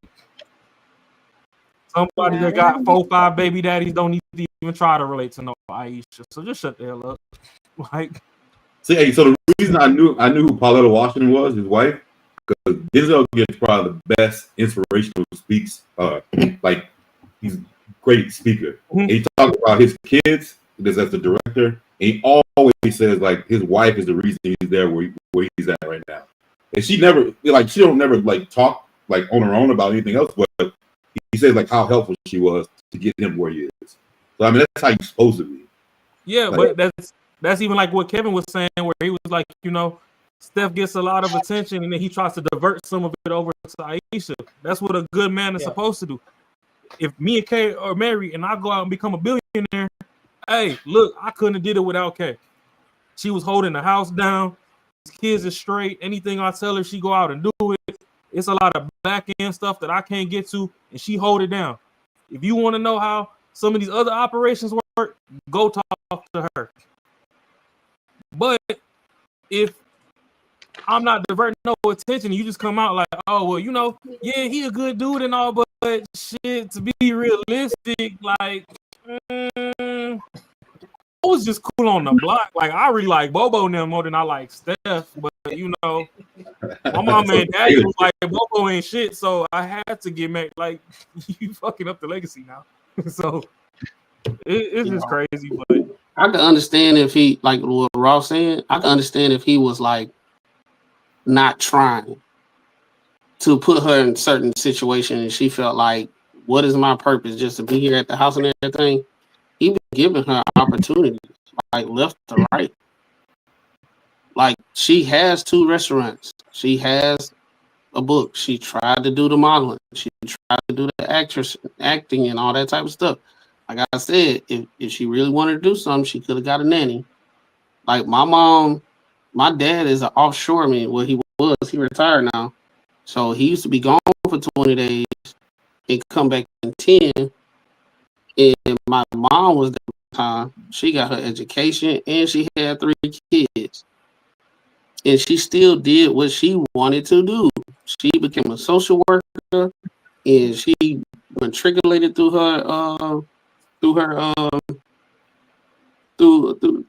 social work and everything and got to a point where she could retire. She was, I think in the early 2000s, she was making like $60,000. $60,000 back then in the early 2000s was a lot. You know what I'm saying? And that's she don't got the Steph Curry money. She did exactly what she wanted to do.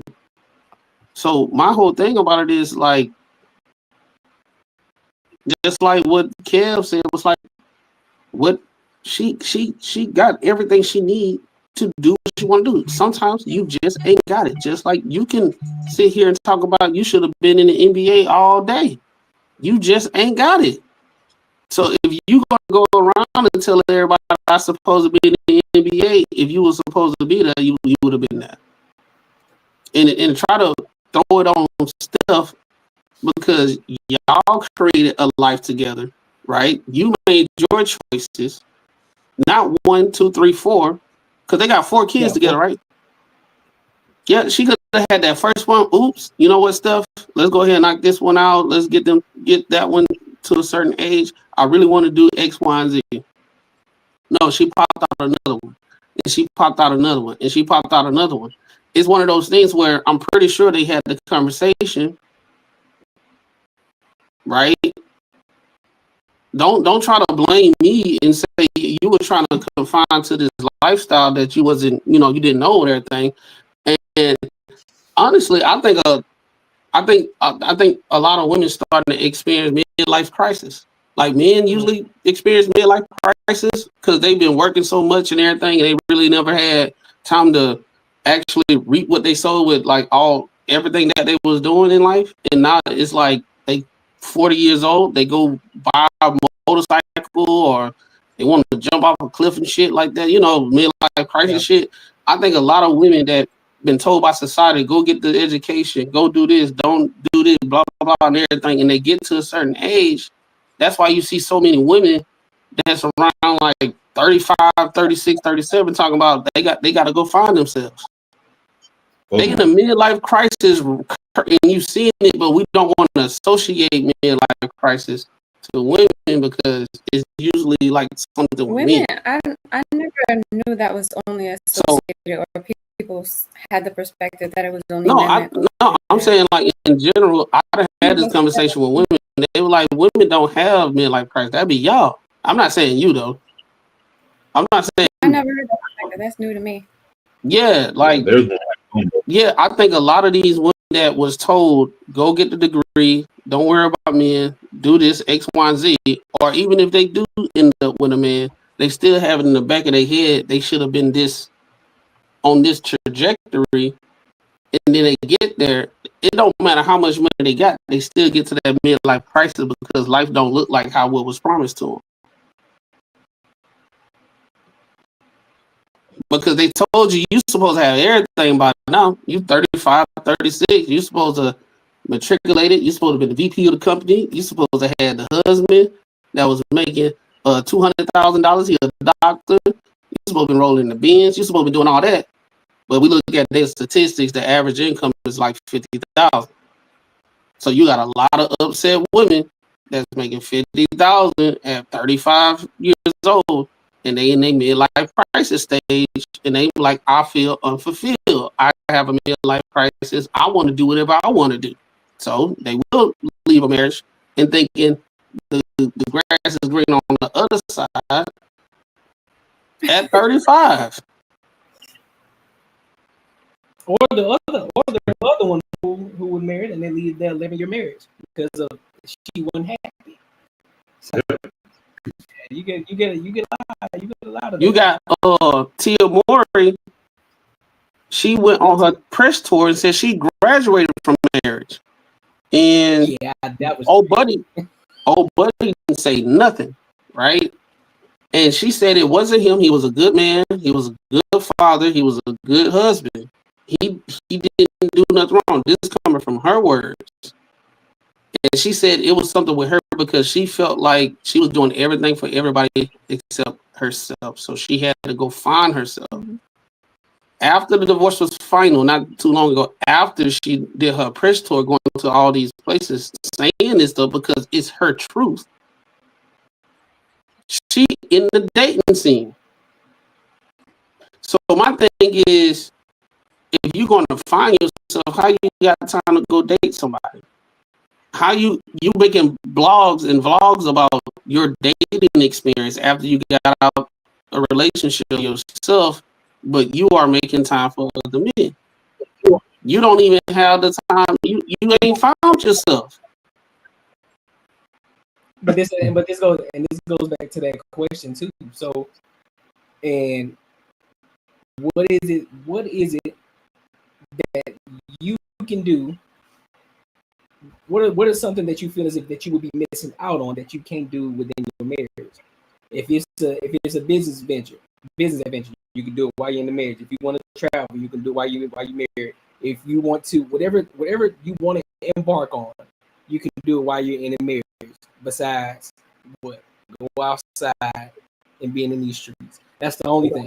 So I've never understood that I personally have not heard.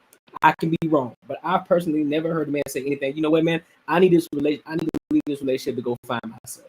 9 times out of 10, they would find something. They will find a hobby, find something to get their mind off of what's going on in the world, to get away from reality. Sometimes it's gaming. You know, some guys who gaming, or you like the conversation we had earlier with Kurt Franklin and all them. They get around other men who can help them through the situation to get over to the other side, so that way they can be more fulfilled, or they go into another venture, a business, go to a new job, whatever the case may be. But they still do it within the confines of the marriage in order to better themselves. And sometimes they forget about themselves because they're so focused on making sure that everybody is good, and they're focused on, listen, I got to get to another bag because I want to make sure she's straight. I want to make sure my kids straight. I want to make sure that my kids are able to go to college and I'm able to pay for it. I want to make sure that we ain't struggling nowhere. So if I gotta go get the second job, I'll go do that. I give up my happiness and what I feel, what I should be doing, or what I think I deserve. I'm taking care of the people I need to take care of, and as long as they're happy, I'm happy. I think it's one of those things. I'd rather see a sermon than hear one any day. When I hear a lot of women say that they going to find themselves and all that type of stuff, they actually just don't want to be in a relationship. They wasn't built for it. They never saw what a relationship, a long-lasting, everlasting relationship looked like.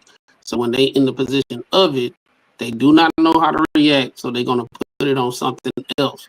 So they're not going to say, hey, I wasn't ready for a marriage and I'm not rocking with it, and it's more than what I thought, and I'm not cut out for it. They don't want the shame, so they're gonna say they're gonna put 110 on everything. Anytime I heard a woman say they gotta go find themselves and they unhappy, I rarely hear what's the actual things that say they say that would make them happy. Most of them it's a lot of fluff. They want to deal with other dudes. That's typically what it is. Exactly, but they don't want to seem like they're the bad guy or the bad person. Yeah. So they say a lot of fluff. Like, okay, what does happy look like? Happiness looks like I'm fulfilled. I'm doing what I want to do. I found myself for this, that, and third. They're not saying anything from substance of like, okay, what is the situation when you find yourself? Can you tell me that? Okay, happiness, you feel what is the thing that's going to fulfill you? They're not saying nothing. They just saying regurgitated shit that another woman said, and it sounds nice. But when you put yourself in that situation, now you got to deal with it. They're gonna say they need a leader, but the leader has to be able to follow their rules. So if a man can lead a woman, it's gotta be the shit that she agrees with, and that's in her mind. He and him leading her. Like it can't be, yo, I don't think we should do this, and she disagrees with it. That's not leading. That's not leading in her eyes. In her eyes, it's more like, yo, we're on the same page. We both agree with the same shit. That's the man leading. I think most of the shit is, and they're like they want to get a situation to where they are leading. They're leading everything that's going on because they think they know everything. They think they know everything better than someone else. I mean, you get it when you're a kid. You're a kid. Then your parent. I'm gonna say how my mom was. She knew everything. It didn't even fucking matter if she was wrong or right. She could know if she's wrong. Said, I don't give a fuck. I said it. You go do it. Like it didn't even fucking matter. And that's literally like how most situations go with how a lot of women think. It's like, hey, I think I know the best way to do this. You better do it the way I told you to do it, and that's the best way to do it. You say something different, then we're not meeting eye to eye here. I think some women just don't know what leadership actually looks like. No. They don't think about, okay, you're married. I think anybody on this panel knows when you're in a situation. I say they don't know what a piece of your partner is gone forever if somebody close to them dies. How are you going to lead the family when that woman, somebody in her family dies, very close, brother, sister, mom, dad? You see on a day-to-day basis that a piece of them is gone, not even only on the beginning stages of it. I'm talking about 2, 3, 4 years when those dates that remind her of the person that they was with. How are you going to lead a household when she down? They don't think about that. They think about resources as far as bills and all that type of stuff. And that's the situation where they say what a real man is. A real man is say, you know what? I can tell it's around this time, this, that, and third. I'm about to make sure she just as comfortable as what she need to be because I know it's around that time. I already know it's around that time. I'm not finna get pissed off if she got a little attitude or whatever. I understand what it is. The intricate things about being in a long-lasting relationship, they don't really understand it because they never experienced that. That brings me to that in a chopper situation. They think they know everything, but when people been in that rotation enough times, they have that foresight. You got a lot of women, they never experienced it, so they just say the same thing somebody else say. So when a man is actually leading, it's more than just finances. It's more than all that type of stuff. It's the intricate things that, that make you safe, all that type of stuff. Things that you probably ain't even thinking about right now. You probably won't even think about it till you're in the nuance of the situation, of that relationship. Yep. And he just always showing up. And my dad always told me, one day you're going to have a family and you're going to have to make impossible things happen. And what he meant by that is your happiness is not that it doesn't matter. You can put a hold on your happiness right now to make sure your house and home and make sure everything is squared away.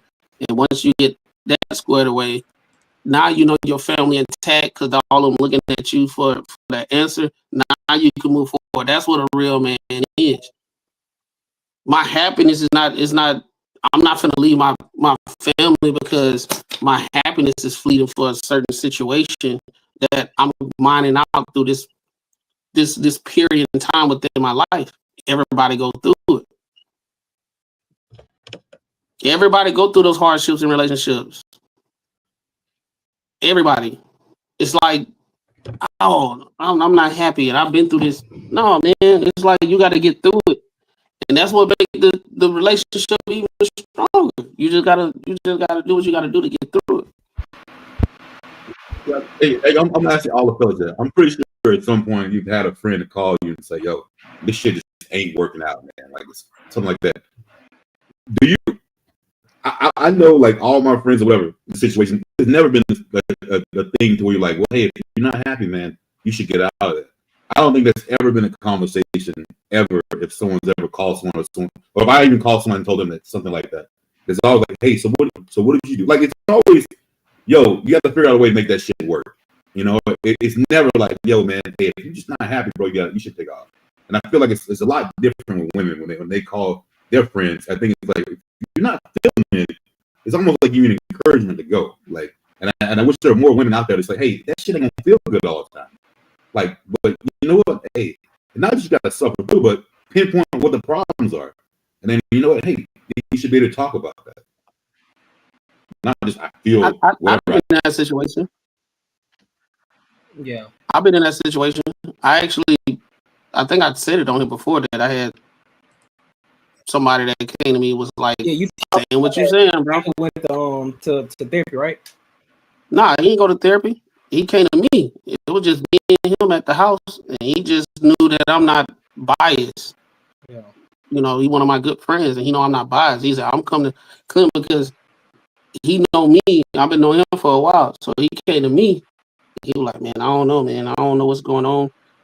This, that, and third, blah, blah, blah. And we had a long talk, and I had to point out some stuff to him that he didn't see how she saw it. But I've been in a relationship way longer. So I was like telling them, like, yo, hey, dog, this is in general how women are. This is how they feel, you know, blah, blah. You know, I ain't finna go into intricacies of everything. But at the end of the night, he said, Clinton, dog, you a good dude, because if I would have talked to other people and everything, they probably would have told me to, like, well, forget it, this, that, and the third. You actually took the time to listen, mind it out, and all that type of stuff. And then, like, I see him today. They good. It's even better now. Because it was just a period of time of difficulty. You know what I'm saying? But I never tell anybody to leave somebody unless that woman did absolutely disrespectful. I didn't told someone, I'm like, bro, what are you gonna do? Like, that's crazy, bro. Man, I don't know, dog. I'm like, I ain't gonna push it. All I'm gonna ask you what you gonna do. I ain't gonna keep on being behind you saying, hey, bro, you need to leave her.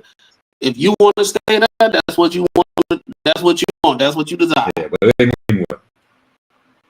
Yeah, I mean, yeah. But even on the women's side, I'm not gonna say that the women don't have nobody do that. It's just there's a lot more negative voices than positive. Because I mean, we talk about Big Mama, but on the other end of the Big Mama, there was still some OGs on there and that, you know, told them, oh, hey, you know, yeah, you know, I knew about Earl little side pieces and all that, whoop, and realistically, I had to realize that, you know, when I wasn't putting out, that's the only time he was going over there. So I realized, you know, like they figured out the cause and effect, and they'll say it, but nobody wants to listen to that because it that requires doing work. Like, I feel as if men do a lot of resistance training, and women like to follow the path of least resistance. Oh yeah, they won't choose the person who's gonna tell them the truth. They'll choose that one friend that will fucking make them feel good about anything.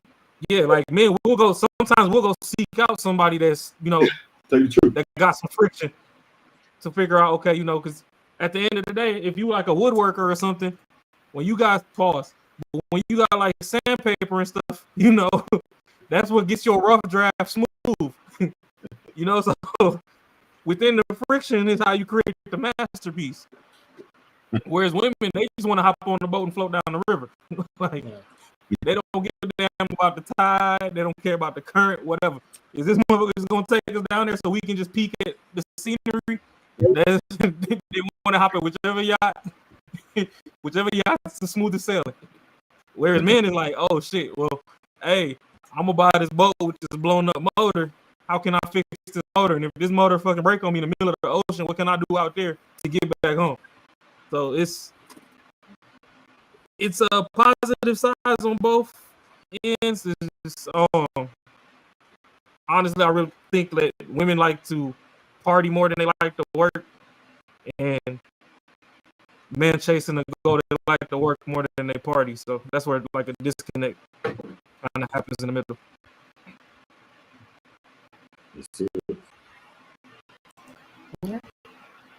Well, shit, anybody got any final thoughts? Final thought. All right, bet. That's it. Say less. Okay, you got anything else? No. Okay. Yeah. Mark, you got anything? Nothing to say. Y'all have your opinion, and y'all refuse to have a conversation about the other side and the women that are doing that. So there's no point in Nah, we not continuing gonna do the that, Kate. conversation. No, it's absolutely true. Y'all only want to talk about y'all opinion, and But we can't have a conversation if every time we get to the round table, the women are mute. because it's exhausting. Y'all say the same stuff every week. There's no conversation about my side of things. It's typically this is what y'all believe, and then you overrun it and you take on the conversation. Okay, well, That's how it is. I'm biasly raw. Solemnly want to hear your side. No, I'm good. Good night, y'all. See? And that's I told y'all. I told you that empathy stuff is kind of like it depends. the larger issue we have in This has America. nothing to do with empathy. I'm just not having a conversation right now. But we didn't negate anything that you said. We weren't negative or anything. We were just giving our point of view about stuff. You can give your point of view. That's the thing about it is people don't want to have difficult conversations. It's going to, like, in order to break down barriers, you're going to have difficult conversation to understand. You can look at a situation that we just trying to not listen to you. I think we do listen, but at the same time, we're just having a holistic conversation. And you may disagree with some of the things we say, but if we can't have difficult conversation, how we can grow from it, right? And we can't learn from it, right? So if we just go to a point like if you and any other woman that come up here and y'all have y'all perspective, we just be mute and be like, well, forget it, it's exhausting. I don't feel like hearing this shit. Then you'll be like, well, shit, that's confirmation they don't care about what men think. But we just having a conversation. That's all we doing.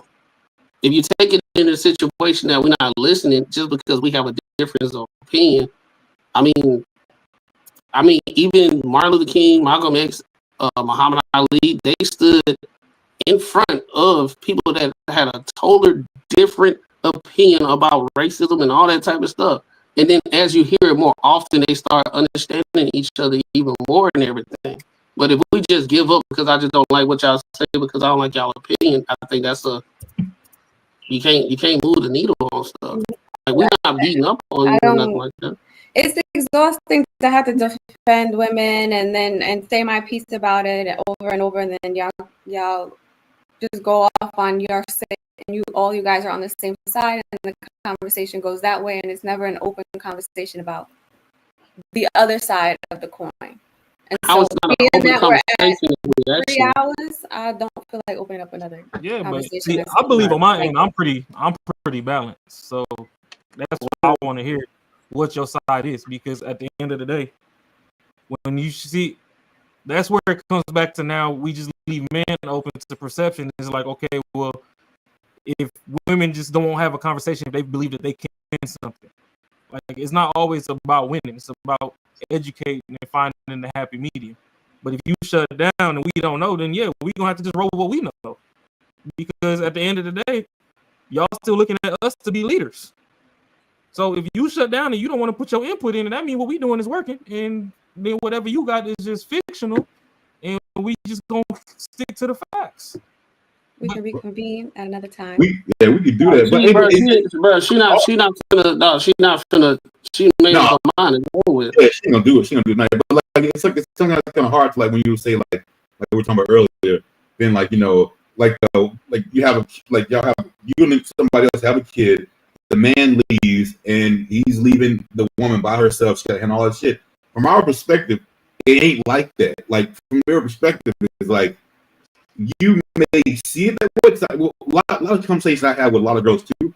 It's like you don't think like what you do has any effect on the outcome of the situation. It's almost like whatever you do don't matter. Like whatever you do does not matter at all. It's just that the act of whatever the other person does. And that's what we're going to go off of. It don't say like every time, my dude came home, I keep telling him how better he should be able to do because we're not supporting all that shit. just nagging the fuck out of him. And at some point, he's like, you know, dude, I can't deal with this shit no more. But at that point, like, hey, he just left. I didn't do anything. I don't know why. So like, it's like come on, there had to be a reason. So I think that's what we need to start with, like conversation like that. There has to be a reason why. It can't be just the motherfucker just left. And vice versa. Men are the same way. And it's like women will not nag you, but we'll talk about it over and over and over. Women are notorious for being overthinkers. We think about the beginning and the middle, what could happen, what didn't happen, what's about to happen. We dream about it. We think about all the things. So to say that we just jump ship over one little thing and you guys are surprised is not always the case. So it's gonna be the same thing on both sides. We all have the same, like men and women are similar to where they're not gonna just leave automatically. Like women are not, like we will exhaust, if when we love you, we will exhaust ourselves to misery and live in that misery for years and years and years and then decide to leave. It's not like we're just like, oh, he made me mad today and I'm leaving. No, that's not how this works. And you guys can reference the women that do that. I'm sure there are some women that are just like, fuck, I'm out. I don't have time for this, whatever. But the majority of women don't just jump ship. But they're looking for that fairy tale. They're looking. Most women get with men off of their potential and with who they are right now. Okay, do you understand? So yeah, they're gonna guide you. They're gonna help you. They're gonna build. They're gonna be there, and they're gonna write it out. And they're gonna give chance after chance after chance after chance after chance. And at some point, they might get exhausted and decide to leave. But do you understand, like all the stuff, like a lot of stuff you're saying that does like pile up and pile up and pile up and all that shit you're mad about and all sorts of stuff. That a lot of times men go through that same shit, but it's not that big of a deal that we're gonna risk our relationship over.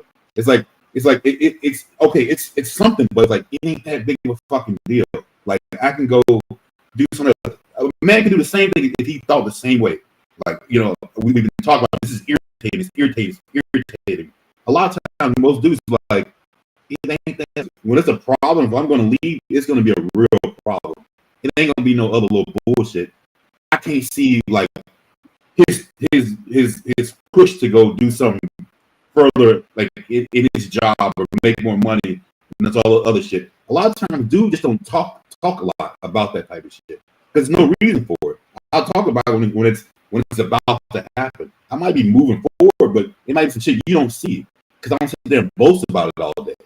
Like it's just, you know, just a lot of stuff. Like I think a lot of times you know, this shit get in your head. And it's really just not that big of a deal. Tolerance levels, and people have different understandings of what's a big deal. So if y'all only leave when it's something major, then that's up to y'all. But if we have to keep everything else together, we have different emotional capacity. We have different mental capacity. We have different responsibilities in the relationship. And so if things aren't being fulfilled and women get to their wits' end, they're gonna go.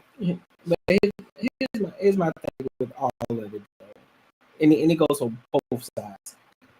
We talk about everything is how I feel about in this relationship, what I feel. We keep talking about how we feel. I've mentioned this before. Your feelings ain't got nothing to do with the relationship. It's about the duty of the relationship. When it comes to women emotions matter. Yeah, so one of the things I heard, Will Smith said it best. I am not responsible for how you feel. Correct. You are responsible for that. Correct. However, your duty is bigger than how you feel. Because I can be tired, but I know exactly. And that's the thing. You feel the same way. I feel the same way, right? We both don't want to go to work, but we still got a duty that we got to uphold. So, regardless of how long we've been going through this, regardless of, okay, I'm getting at my wit's end with this, I made a duty to you, my wife. I have a duty to you, regardless of how I feel. If I'm feeling a certain way, then I need to fix that on my own end. That's something I need to fix. That ain't nothing I need to. If I feel as if I need to talk to you about it, cool. We'll have a conversation. But at the end of the day, it's up to me to fix it. But this isn't about a personal feeling. This is about how you feel in the relationship? How do we get along? How is the relationship going? And then that's when it becomes on you. It's still on you at the end of the day because you have to communicate it, right. And if you already know the type of man that I am and the way that I communicate, we've tried to communicate before. A lot of relationships, they do have these communications. Most men want to hear what you got to say, and they're gonna do their best to try to fulfill that happiness. But again, when that man tries to fulfill that happiness, guess what? Somehow there's something else that you're not happy about. And it's like, okay, so what is it now? What is it that I need to do? We're gonna do everything we possibly can to try to fulfill that happiness for you. But at the end of the day, it's about you and what you're happy in. So when we come back to this conversation with Ayesha Curry, Stephen Curry is doing everything he possibly can, even as a superstar, even as this mega star, to fulfill everything that he needs to fulfill. At the end of the day, it's not working because it's on her. So fuck how you feel, Ayesha. It's your duty to me as your husband. And it's my duty to you. We keep talking about feelings, my happiness. Fuck your happiness. Fuck my happiness. It's about our duty to each other because we made that vow to each other. And we can fix because feelings are fleeting. That shit gonna come back. One day I'm happy, the next day I'm not. One day I'm above the clouds. Next day I'm like, listen, man, today just ain't it. Talk to me tomorrow. If you get to a point where you're not getting along and you start to become miserable and you're not happy and you are literally miserable in a relationship, at some point it has to Why stop. would you be miserable in a relationship if everything is going? Why would you be miserable in that relationship? Because everything obviously you're talking from a healthy relationship. Women are just leaving any old relationship. They're leaving an unhealthy relationship. So it's not just everything's perfect, but I need something more, or I need something different. They're gonna go off and try their own different activities and different hobbies and stuff, and try to do all the things before they leave. But that's the thing. Hold on, Courtnee. Hold on, man. The thing is, when you talk about that, we're not talking about abuse. We talking about your average everyday relationship. Doesn't have to be abuse. That's what I'm saying. Because most relationships aren't verbally abusive. You going through some situation. It's just on some basic shit. Sometimes you're just going through life. You got kids. You guys are focusing. You guys got the skills. You got to worry about the kids. You got to worry about cooking, cleaning. He got to worry about going to work, doing X, Y, and Z. It's the small shit. But you have to take time for each other. And that's when conversations have to come out and listen. I know we've been busy. I know we've been doing this, that, and the third, but we need to take a little time for each other. Cool. Or hey, I need to take a little time to myself. Cool. Most men don't care. They're like, all right, shit, do your thing. I got the kids. But and vice versa. So it's all of these and things. Those are the relationships where people stay together because they have that. That's what I'm saying. And there's a blueprint. That's why we always say there's a blueprint for a successful relationship. That's why when we talk about these relationships, we coming from what the successful relationships are doing versus not just somebody just being in a relationship. So that's why we talk about these things. We talk about it from, listen, we've experienced people who are in successful relationships and we've experienced people who are just in relationships. But a lot of times when you look at the two, the ones who say that they aren't in successful relationship, it's just because of a feeling, not because of something that somebody was doing. And it's like, what are you doing? This dude is a wonderful guy. We talking, and not just wonderful as in he's nice, he don't cheat, he's doing everything he possibly can. He's a Stephen Curry. We're just gonna use Stephen Curry as the default. He's a Stephen Curry. Why are you unhappy? Why are you leaving the marriage? Why? In that case, then it would be a personal thing. They would have a personal thing going on, but that's not always. So if it's a healthy relationship and you still want to leave, then obviously there's something that you're not happy with personally, and so now you're choosing to leave a healthy relationship. But it is what it is. What's a healthy relationship to you? That's understandable. No, what's a healthy relationship? We ain't worry about the healthy ones. We need examples of what she's driving at because we know what healthy is. So No, we don't. Everybody have this different kind of like what they define as a healthy. I want to know what. I agree with what Courtney was saying. Everything that he's talking about is a healthy relationship. If you have, if if something's going on that's bothering you, you need to have a conversation about it. You need to work through it. You have highs and lows. Relationship is a roller coaster. It's not going to be perfect. Sometimes your lows are going to last a little bit longer than your highs, but you go through it and you get through it, and you conversate and you grow, and you work through it together. That's what the whole purpose of marriage is, right? You have your own personal goals. She has her own personal goals.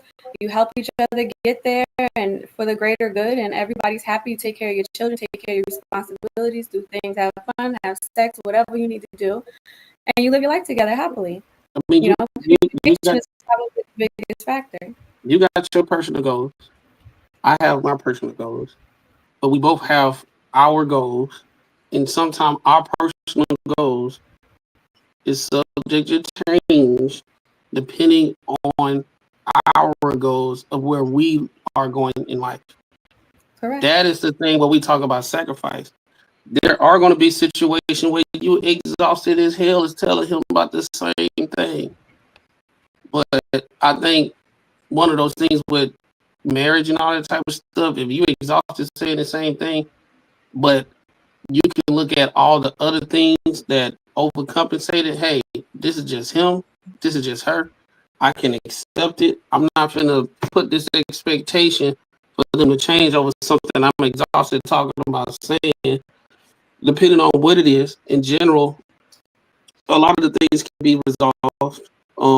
But at the same time, you choose the partner that you not partner. You choose the significant other that you you choose your significant other. So a lot of times, I think with a lot of people that got a lot of experience with marriage and all that type of stuff, it's just like the NLE Chopper situation. It's kind of like that analogy when somebody in the cave and they digging for the diamond, and they right there and they quit and they go. Like literally, I think a lot of people that's in these marriages for these like 20, 30, 40 years or whatever, they be seeing you right there, and that's the reason why they encourage you to keep on going, because you're gonna find some things on the way, some gems and some diamonds, little small things to help you along the way. And you will be there, and you almost there to a point that you will be so happy. But it's so much stuff that goes on in current society to put those blockers in your ear, to put those blockers in your mind. And then that way you start looking at those things. And I'm exhausted. It's about my happiness and all that type of stuff. That's the reason why Courtnee was like, man, forget your happiness. It's about duty. Because everything comes with it when you keep on going with the duty. Because if y'all sit down at the table and say, this is what our life looked like at the end of our life, right? We retired, we did this, that, third, we live in the rest of our lives. It's going to be a bumpy road. It's going to be phases. It's going to be some ups. It's going to be downs.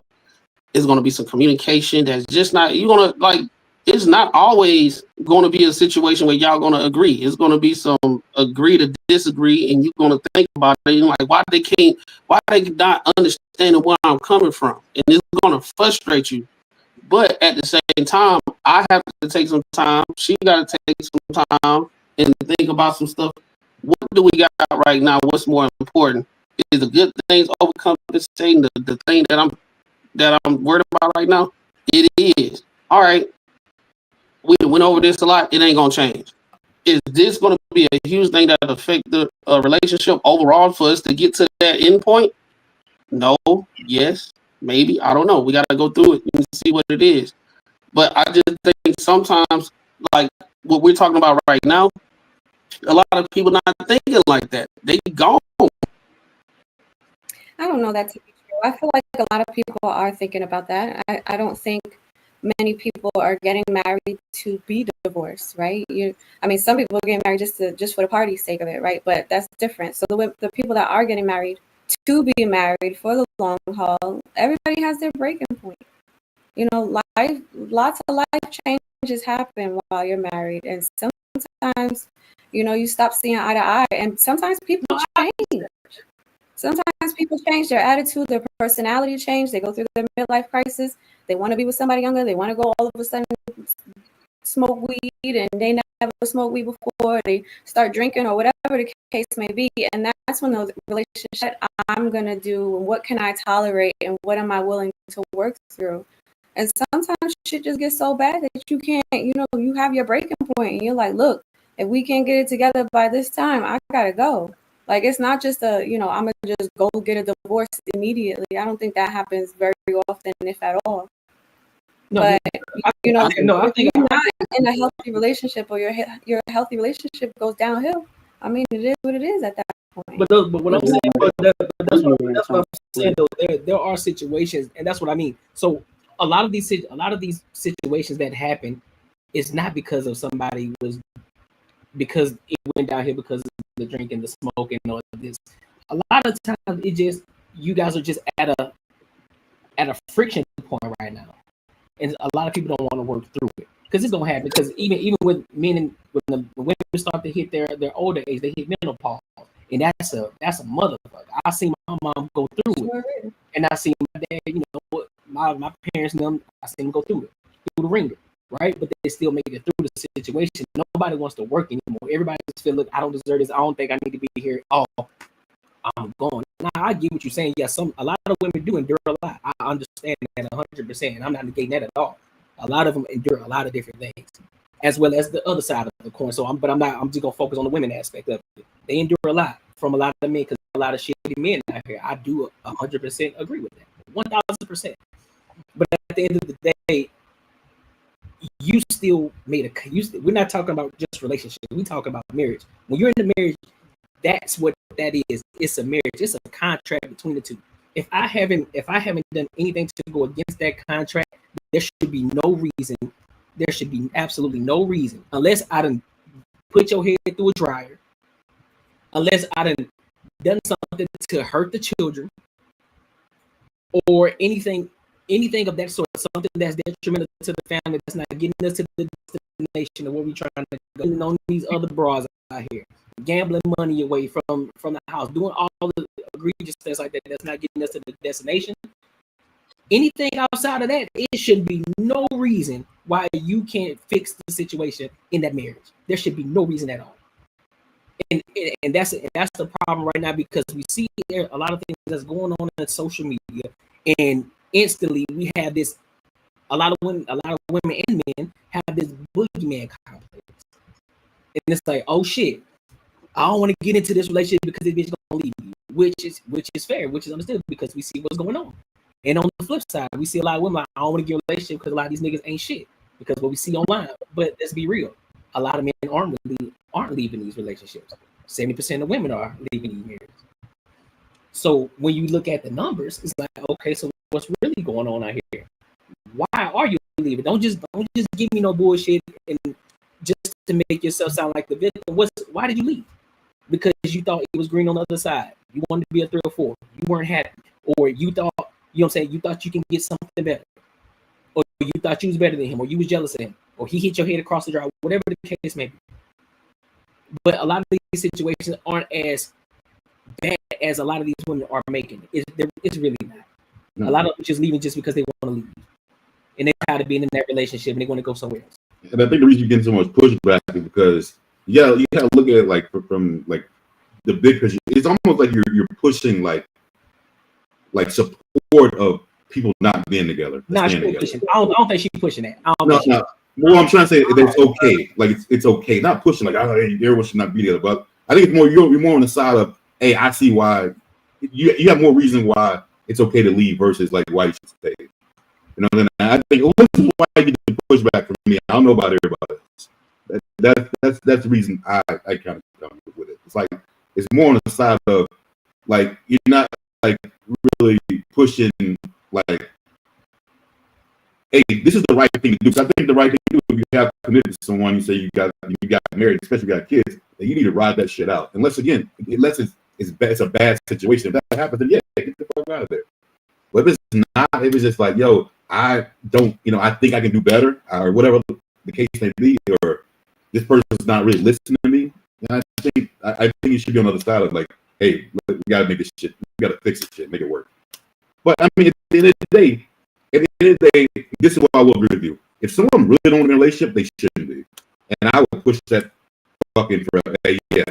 Like I say, I don't see anything good coming out of someone who really don't want to be in it. I don't care if it's right or wrong. I say you gotta let them go. I agree. I think the situation with us as men is we look at the situation. If we actually decide to marry a chick, we real serious, and we don't feel like doing this shit again.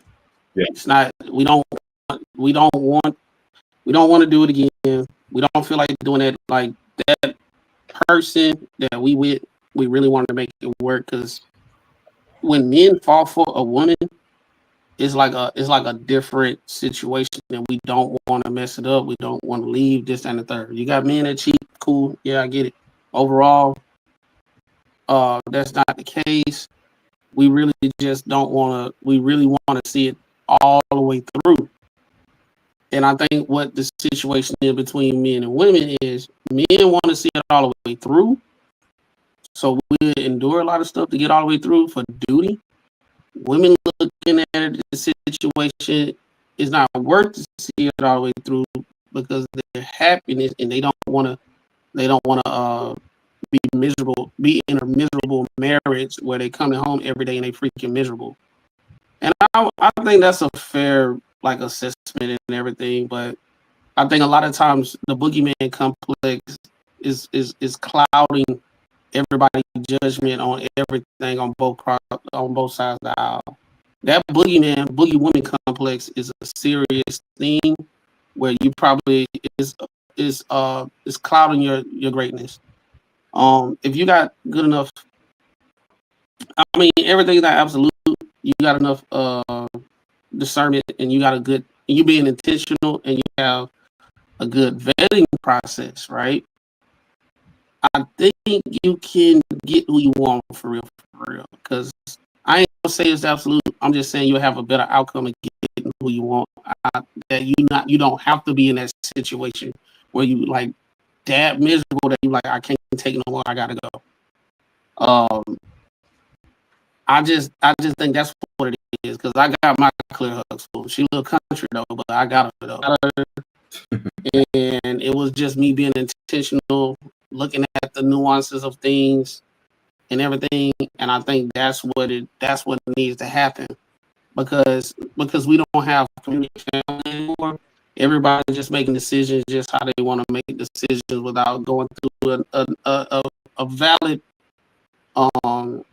vetting process. And then when that happens, that's usually the situation as time go on. You get into these situations where women feel like I just can't do it. Right? Building that relationship with the dad are the most prominent figure in the family because now not only if the other got expectation for you, that's if the man in your life got expectation for you. So it's kind of like always making sure you on your one. You know what I'm saying? I don't think we got that anymore in a general sense. And that's the reason why two people come together and they trying to figure it out by themselves and it really don't work out. That's what I think. Because the person with the woman, I mean, for me, that problem male figure in her life, they don't want nothing from her. They want the best. They want to protect. And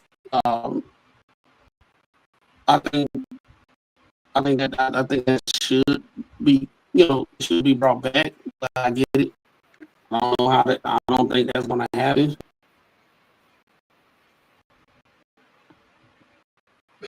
Yeah, that boy. What you got? Probably will close it out. Well, see, for me, my thing is, I ain't gonna hold you. Sometimes when you and Ashley up here, y'all don't talk at all. It do frustrate me because it's like, as a man that actually cares about women, if we don't get to see any insight into y'all thought process and how we can do better, it's kind of frustrating because then when we revert to whatever is out there, like I always says, like a lot of the women that's on the forefront is all the toxic women. So when we see all the bullshit, then we sit up here and it's like, okay, well, we got two women that they say that they're wholesome, they're different, they're whatever, And it's like, all jokes aside with the sister code and all this other stuff, is when we need more insight and like to dive deeper, it'd be a little, I personally appreciate it when you guys go a little further than surface level into what the experience is. And I know that it's a lot of pushback. Sometimes it feels like it's bullying because, it's like 4 versus 1, 4 versus 2 or whatever. But realistically, at day's end, I'm still trying to understand where y'all are coming from. Just like on this pod, to me, this is our little pod family. So, I don't really give a fuck how toxic greater society is. If you was down on your luck and you need help and I was in a position to help, I'm gonna help you. I might come on the pod and be like, fuck all these hoes. But at the same time, you in a different tax bracket. I'm gonna look at you like my sister. I can't leave my sister ass out. I don't give a fuck what she do. She might be a video vixen and all this other stuff and be a whole Cardi B. But I have a little more understanding into you from, proximity, however you want to put it, to where I know, okay, it might be a couple situations that you might never even speak of that led you down the path that got you to where you at, versus where somebody else just come and make a TikTok and it's like, oh man, this little hoe over here just like the rest of these bitches.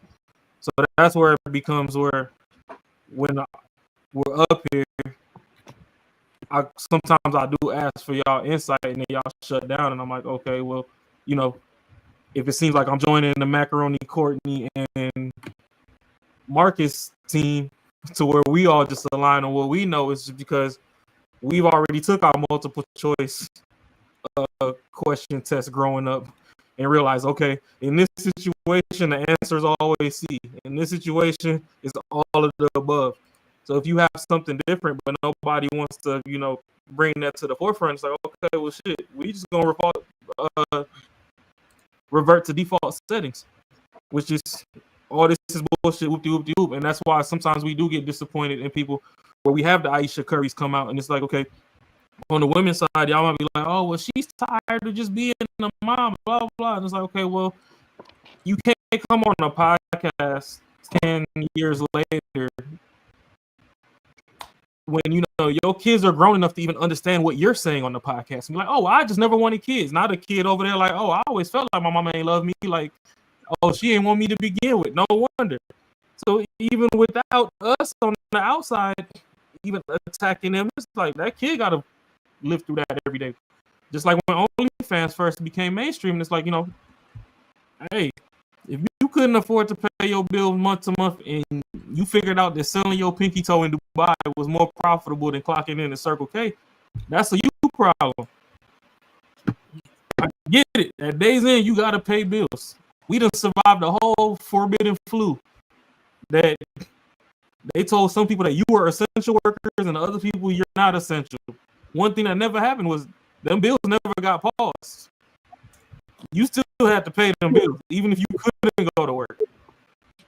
So it's like, we get there's a lot of things that's outside of the control, but things that's inside control, or if you know a different insight. I'm from a single mom. I know some of the conversations that women have in the hair salons and the nail salons and stuff. Well, not really the nail salons, because you gotta use Google Translate to even decipher what the damn Vietnamese and all them is talking about you versus whatever. But in the black hair salons, there's a lot of stuff that women's talking about. So how you want me to feel when I'm in the hair salon as a kid and all these women talking about niggas ain't shit, whoop whoop, or run that man from his pockets and blah blah. And then, on the male side, we get songs like bitches ain't shit but hoes and tricks or whatever. I might just have to side with the men, because shit, when I'm behind closed doors with the women, nobody's praising, the woman in the positive light, on the positive forefront. Everybody's just like, oh, you get a man, do whatever you can, break his pockets, running for his money, marry him and then divorce him, because, you can marry him for 10 years, build him up, and then the court's gonna automatically whoop you. And then it's like, all right, well, if I'm in a lose-lose situation, then hell yeah. If the only thing I really want is some damn coochie, fuck it, run it. Why would I put my life on the line for somebody that I know is secretly plotting against me? Then so if you tell me that, oh no, all women aren't plotting, it's like, okay, well, what's the difference? What do we look for? And that's kind of where like I want to be able to know like the happy medium is you have something different. What is it? And I get it. Like, you know, y'all got the sister code and stuff, which if we feel like you're going down the sister code route, we gonna call that out too. It's like, hey, is this really your thought, or you just protecting, you know, the league of ladies out there that's doing some extra stuff? So on my end, I'm not ever trying to really attack you. I'm really just trying to find the middle ground. If you feel attacked, I mean, by me, I guess I'll. I don't feel attacked. It's just sometimes I'm trying to share a message and it seems like, you know, you guys are stuck on your opinion and then you just run with your opinion. It's not really like you guys asking questions or, you know, really talking about it. You're saying what you feel and your perspective, and I'm saying my perspective, what I feel, and then we all, you know, it's not always a full-on conversation. And so sometimes it gets exhausting when we repeat ourselves over and over. And that's sometimes when I'm like, all right, I don't feel like going through this again. Okay. I mean, that's fair. Yeah. No, I don't feel attacked or anything. And I appreciate that you want to understand. I get to understand some of your perspectives as well and try and figure out where the hell that's coming from and stuff. So, well, I already know that I'm crazy off rip. So sometimes y'all got to go back and watch the stream 2-3 times to even understand where the hell I'm coming from. I get that. I mean, you know, I'm not going to change that. Is it? Some of the stuff is, you know, entertainment at the end of the day.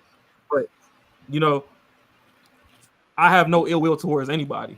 Is the thing. And I would like our platform, you know, to excel in the fact to where we can find the middle ground between both sides and progress the community forward and whatnot. So that's just where at times I would like deeper insight into how at least yourself and Ashley feel, if you know you feel like taking on the voice for the women for that day from your angle. Because a lot of the stuff that y'all see, we might not see, but at the same time, there's a few things that you guys see or say that you experience to where we're like, it's not really like that on our end, which I understand, you know, that leads into a frustrating whirlpool altogether. Because just like the whole catcalling thing, it's like, you know, your definition of catcalling is what I call it. Like, oh, hey, big booty, how you doing? So like to you. But if it's like, oh, hey, miss, how you doing? And then you like, oh, well, I'm not miss. Like, damn, what you want me to call you? Hey, bitch. Like, you know what I mean? Like, I try to come with respect. Then I go to the other end. Now you like, I ain't no bitch neither. It's like, what do you want? Then you like, oh, well, my name's Kay. Well, motherfucker, I didn't know that. Yeah, that's being extra. So it's, you know, just finding a happy medium is what I normally try to do. And if any attacks or anything feel like they're being received in the midst of that, I'll apologize for that. Same. If you feel like I attack. Y'all don't be attacking.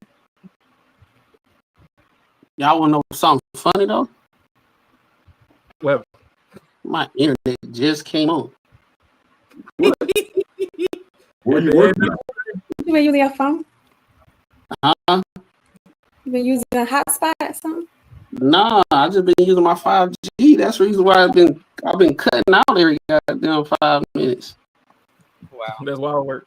It just came on, bro. Like literally just now. Wow.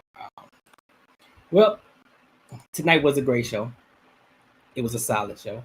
We had the pleasure to have Carmen come on the show. You know what I'm saying? She'll be back for sure. But yeah, man, everything was solid. And I appreciate y'all for rocking with us tonight. Make sure you are here again tomorrow. I will be live solo tomorrow on Wednesday. And make sure you, if you haven't subscribed yet to Banter and Barter, make sure you do that right now because we need to get to that monetization. You feel me? Get that bread up. You feel me? But until next time, my good people,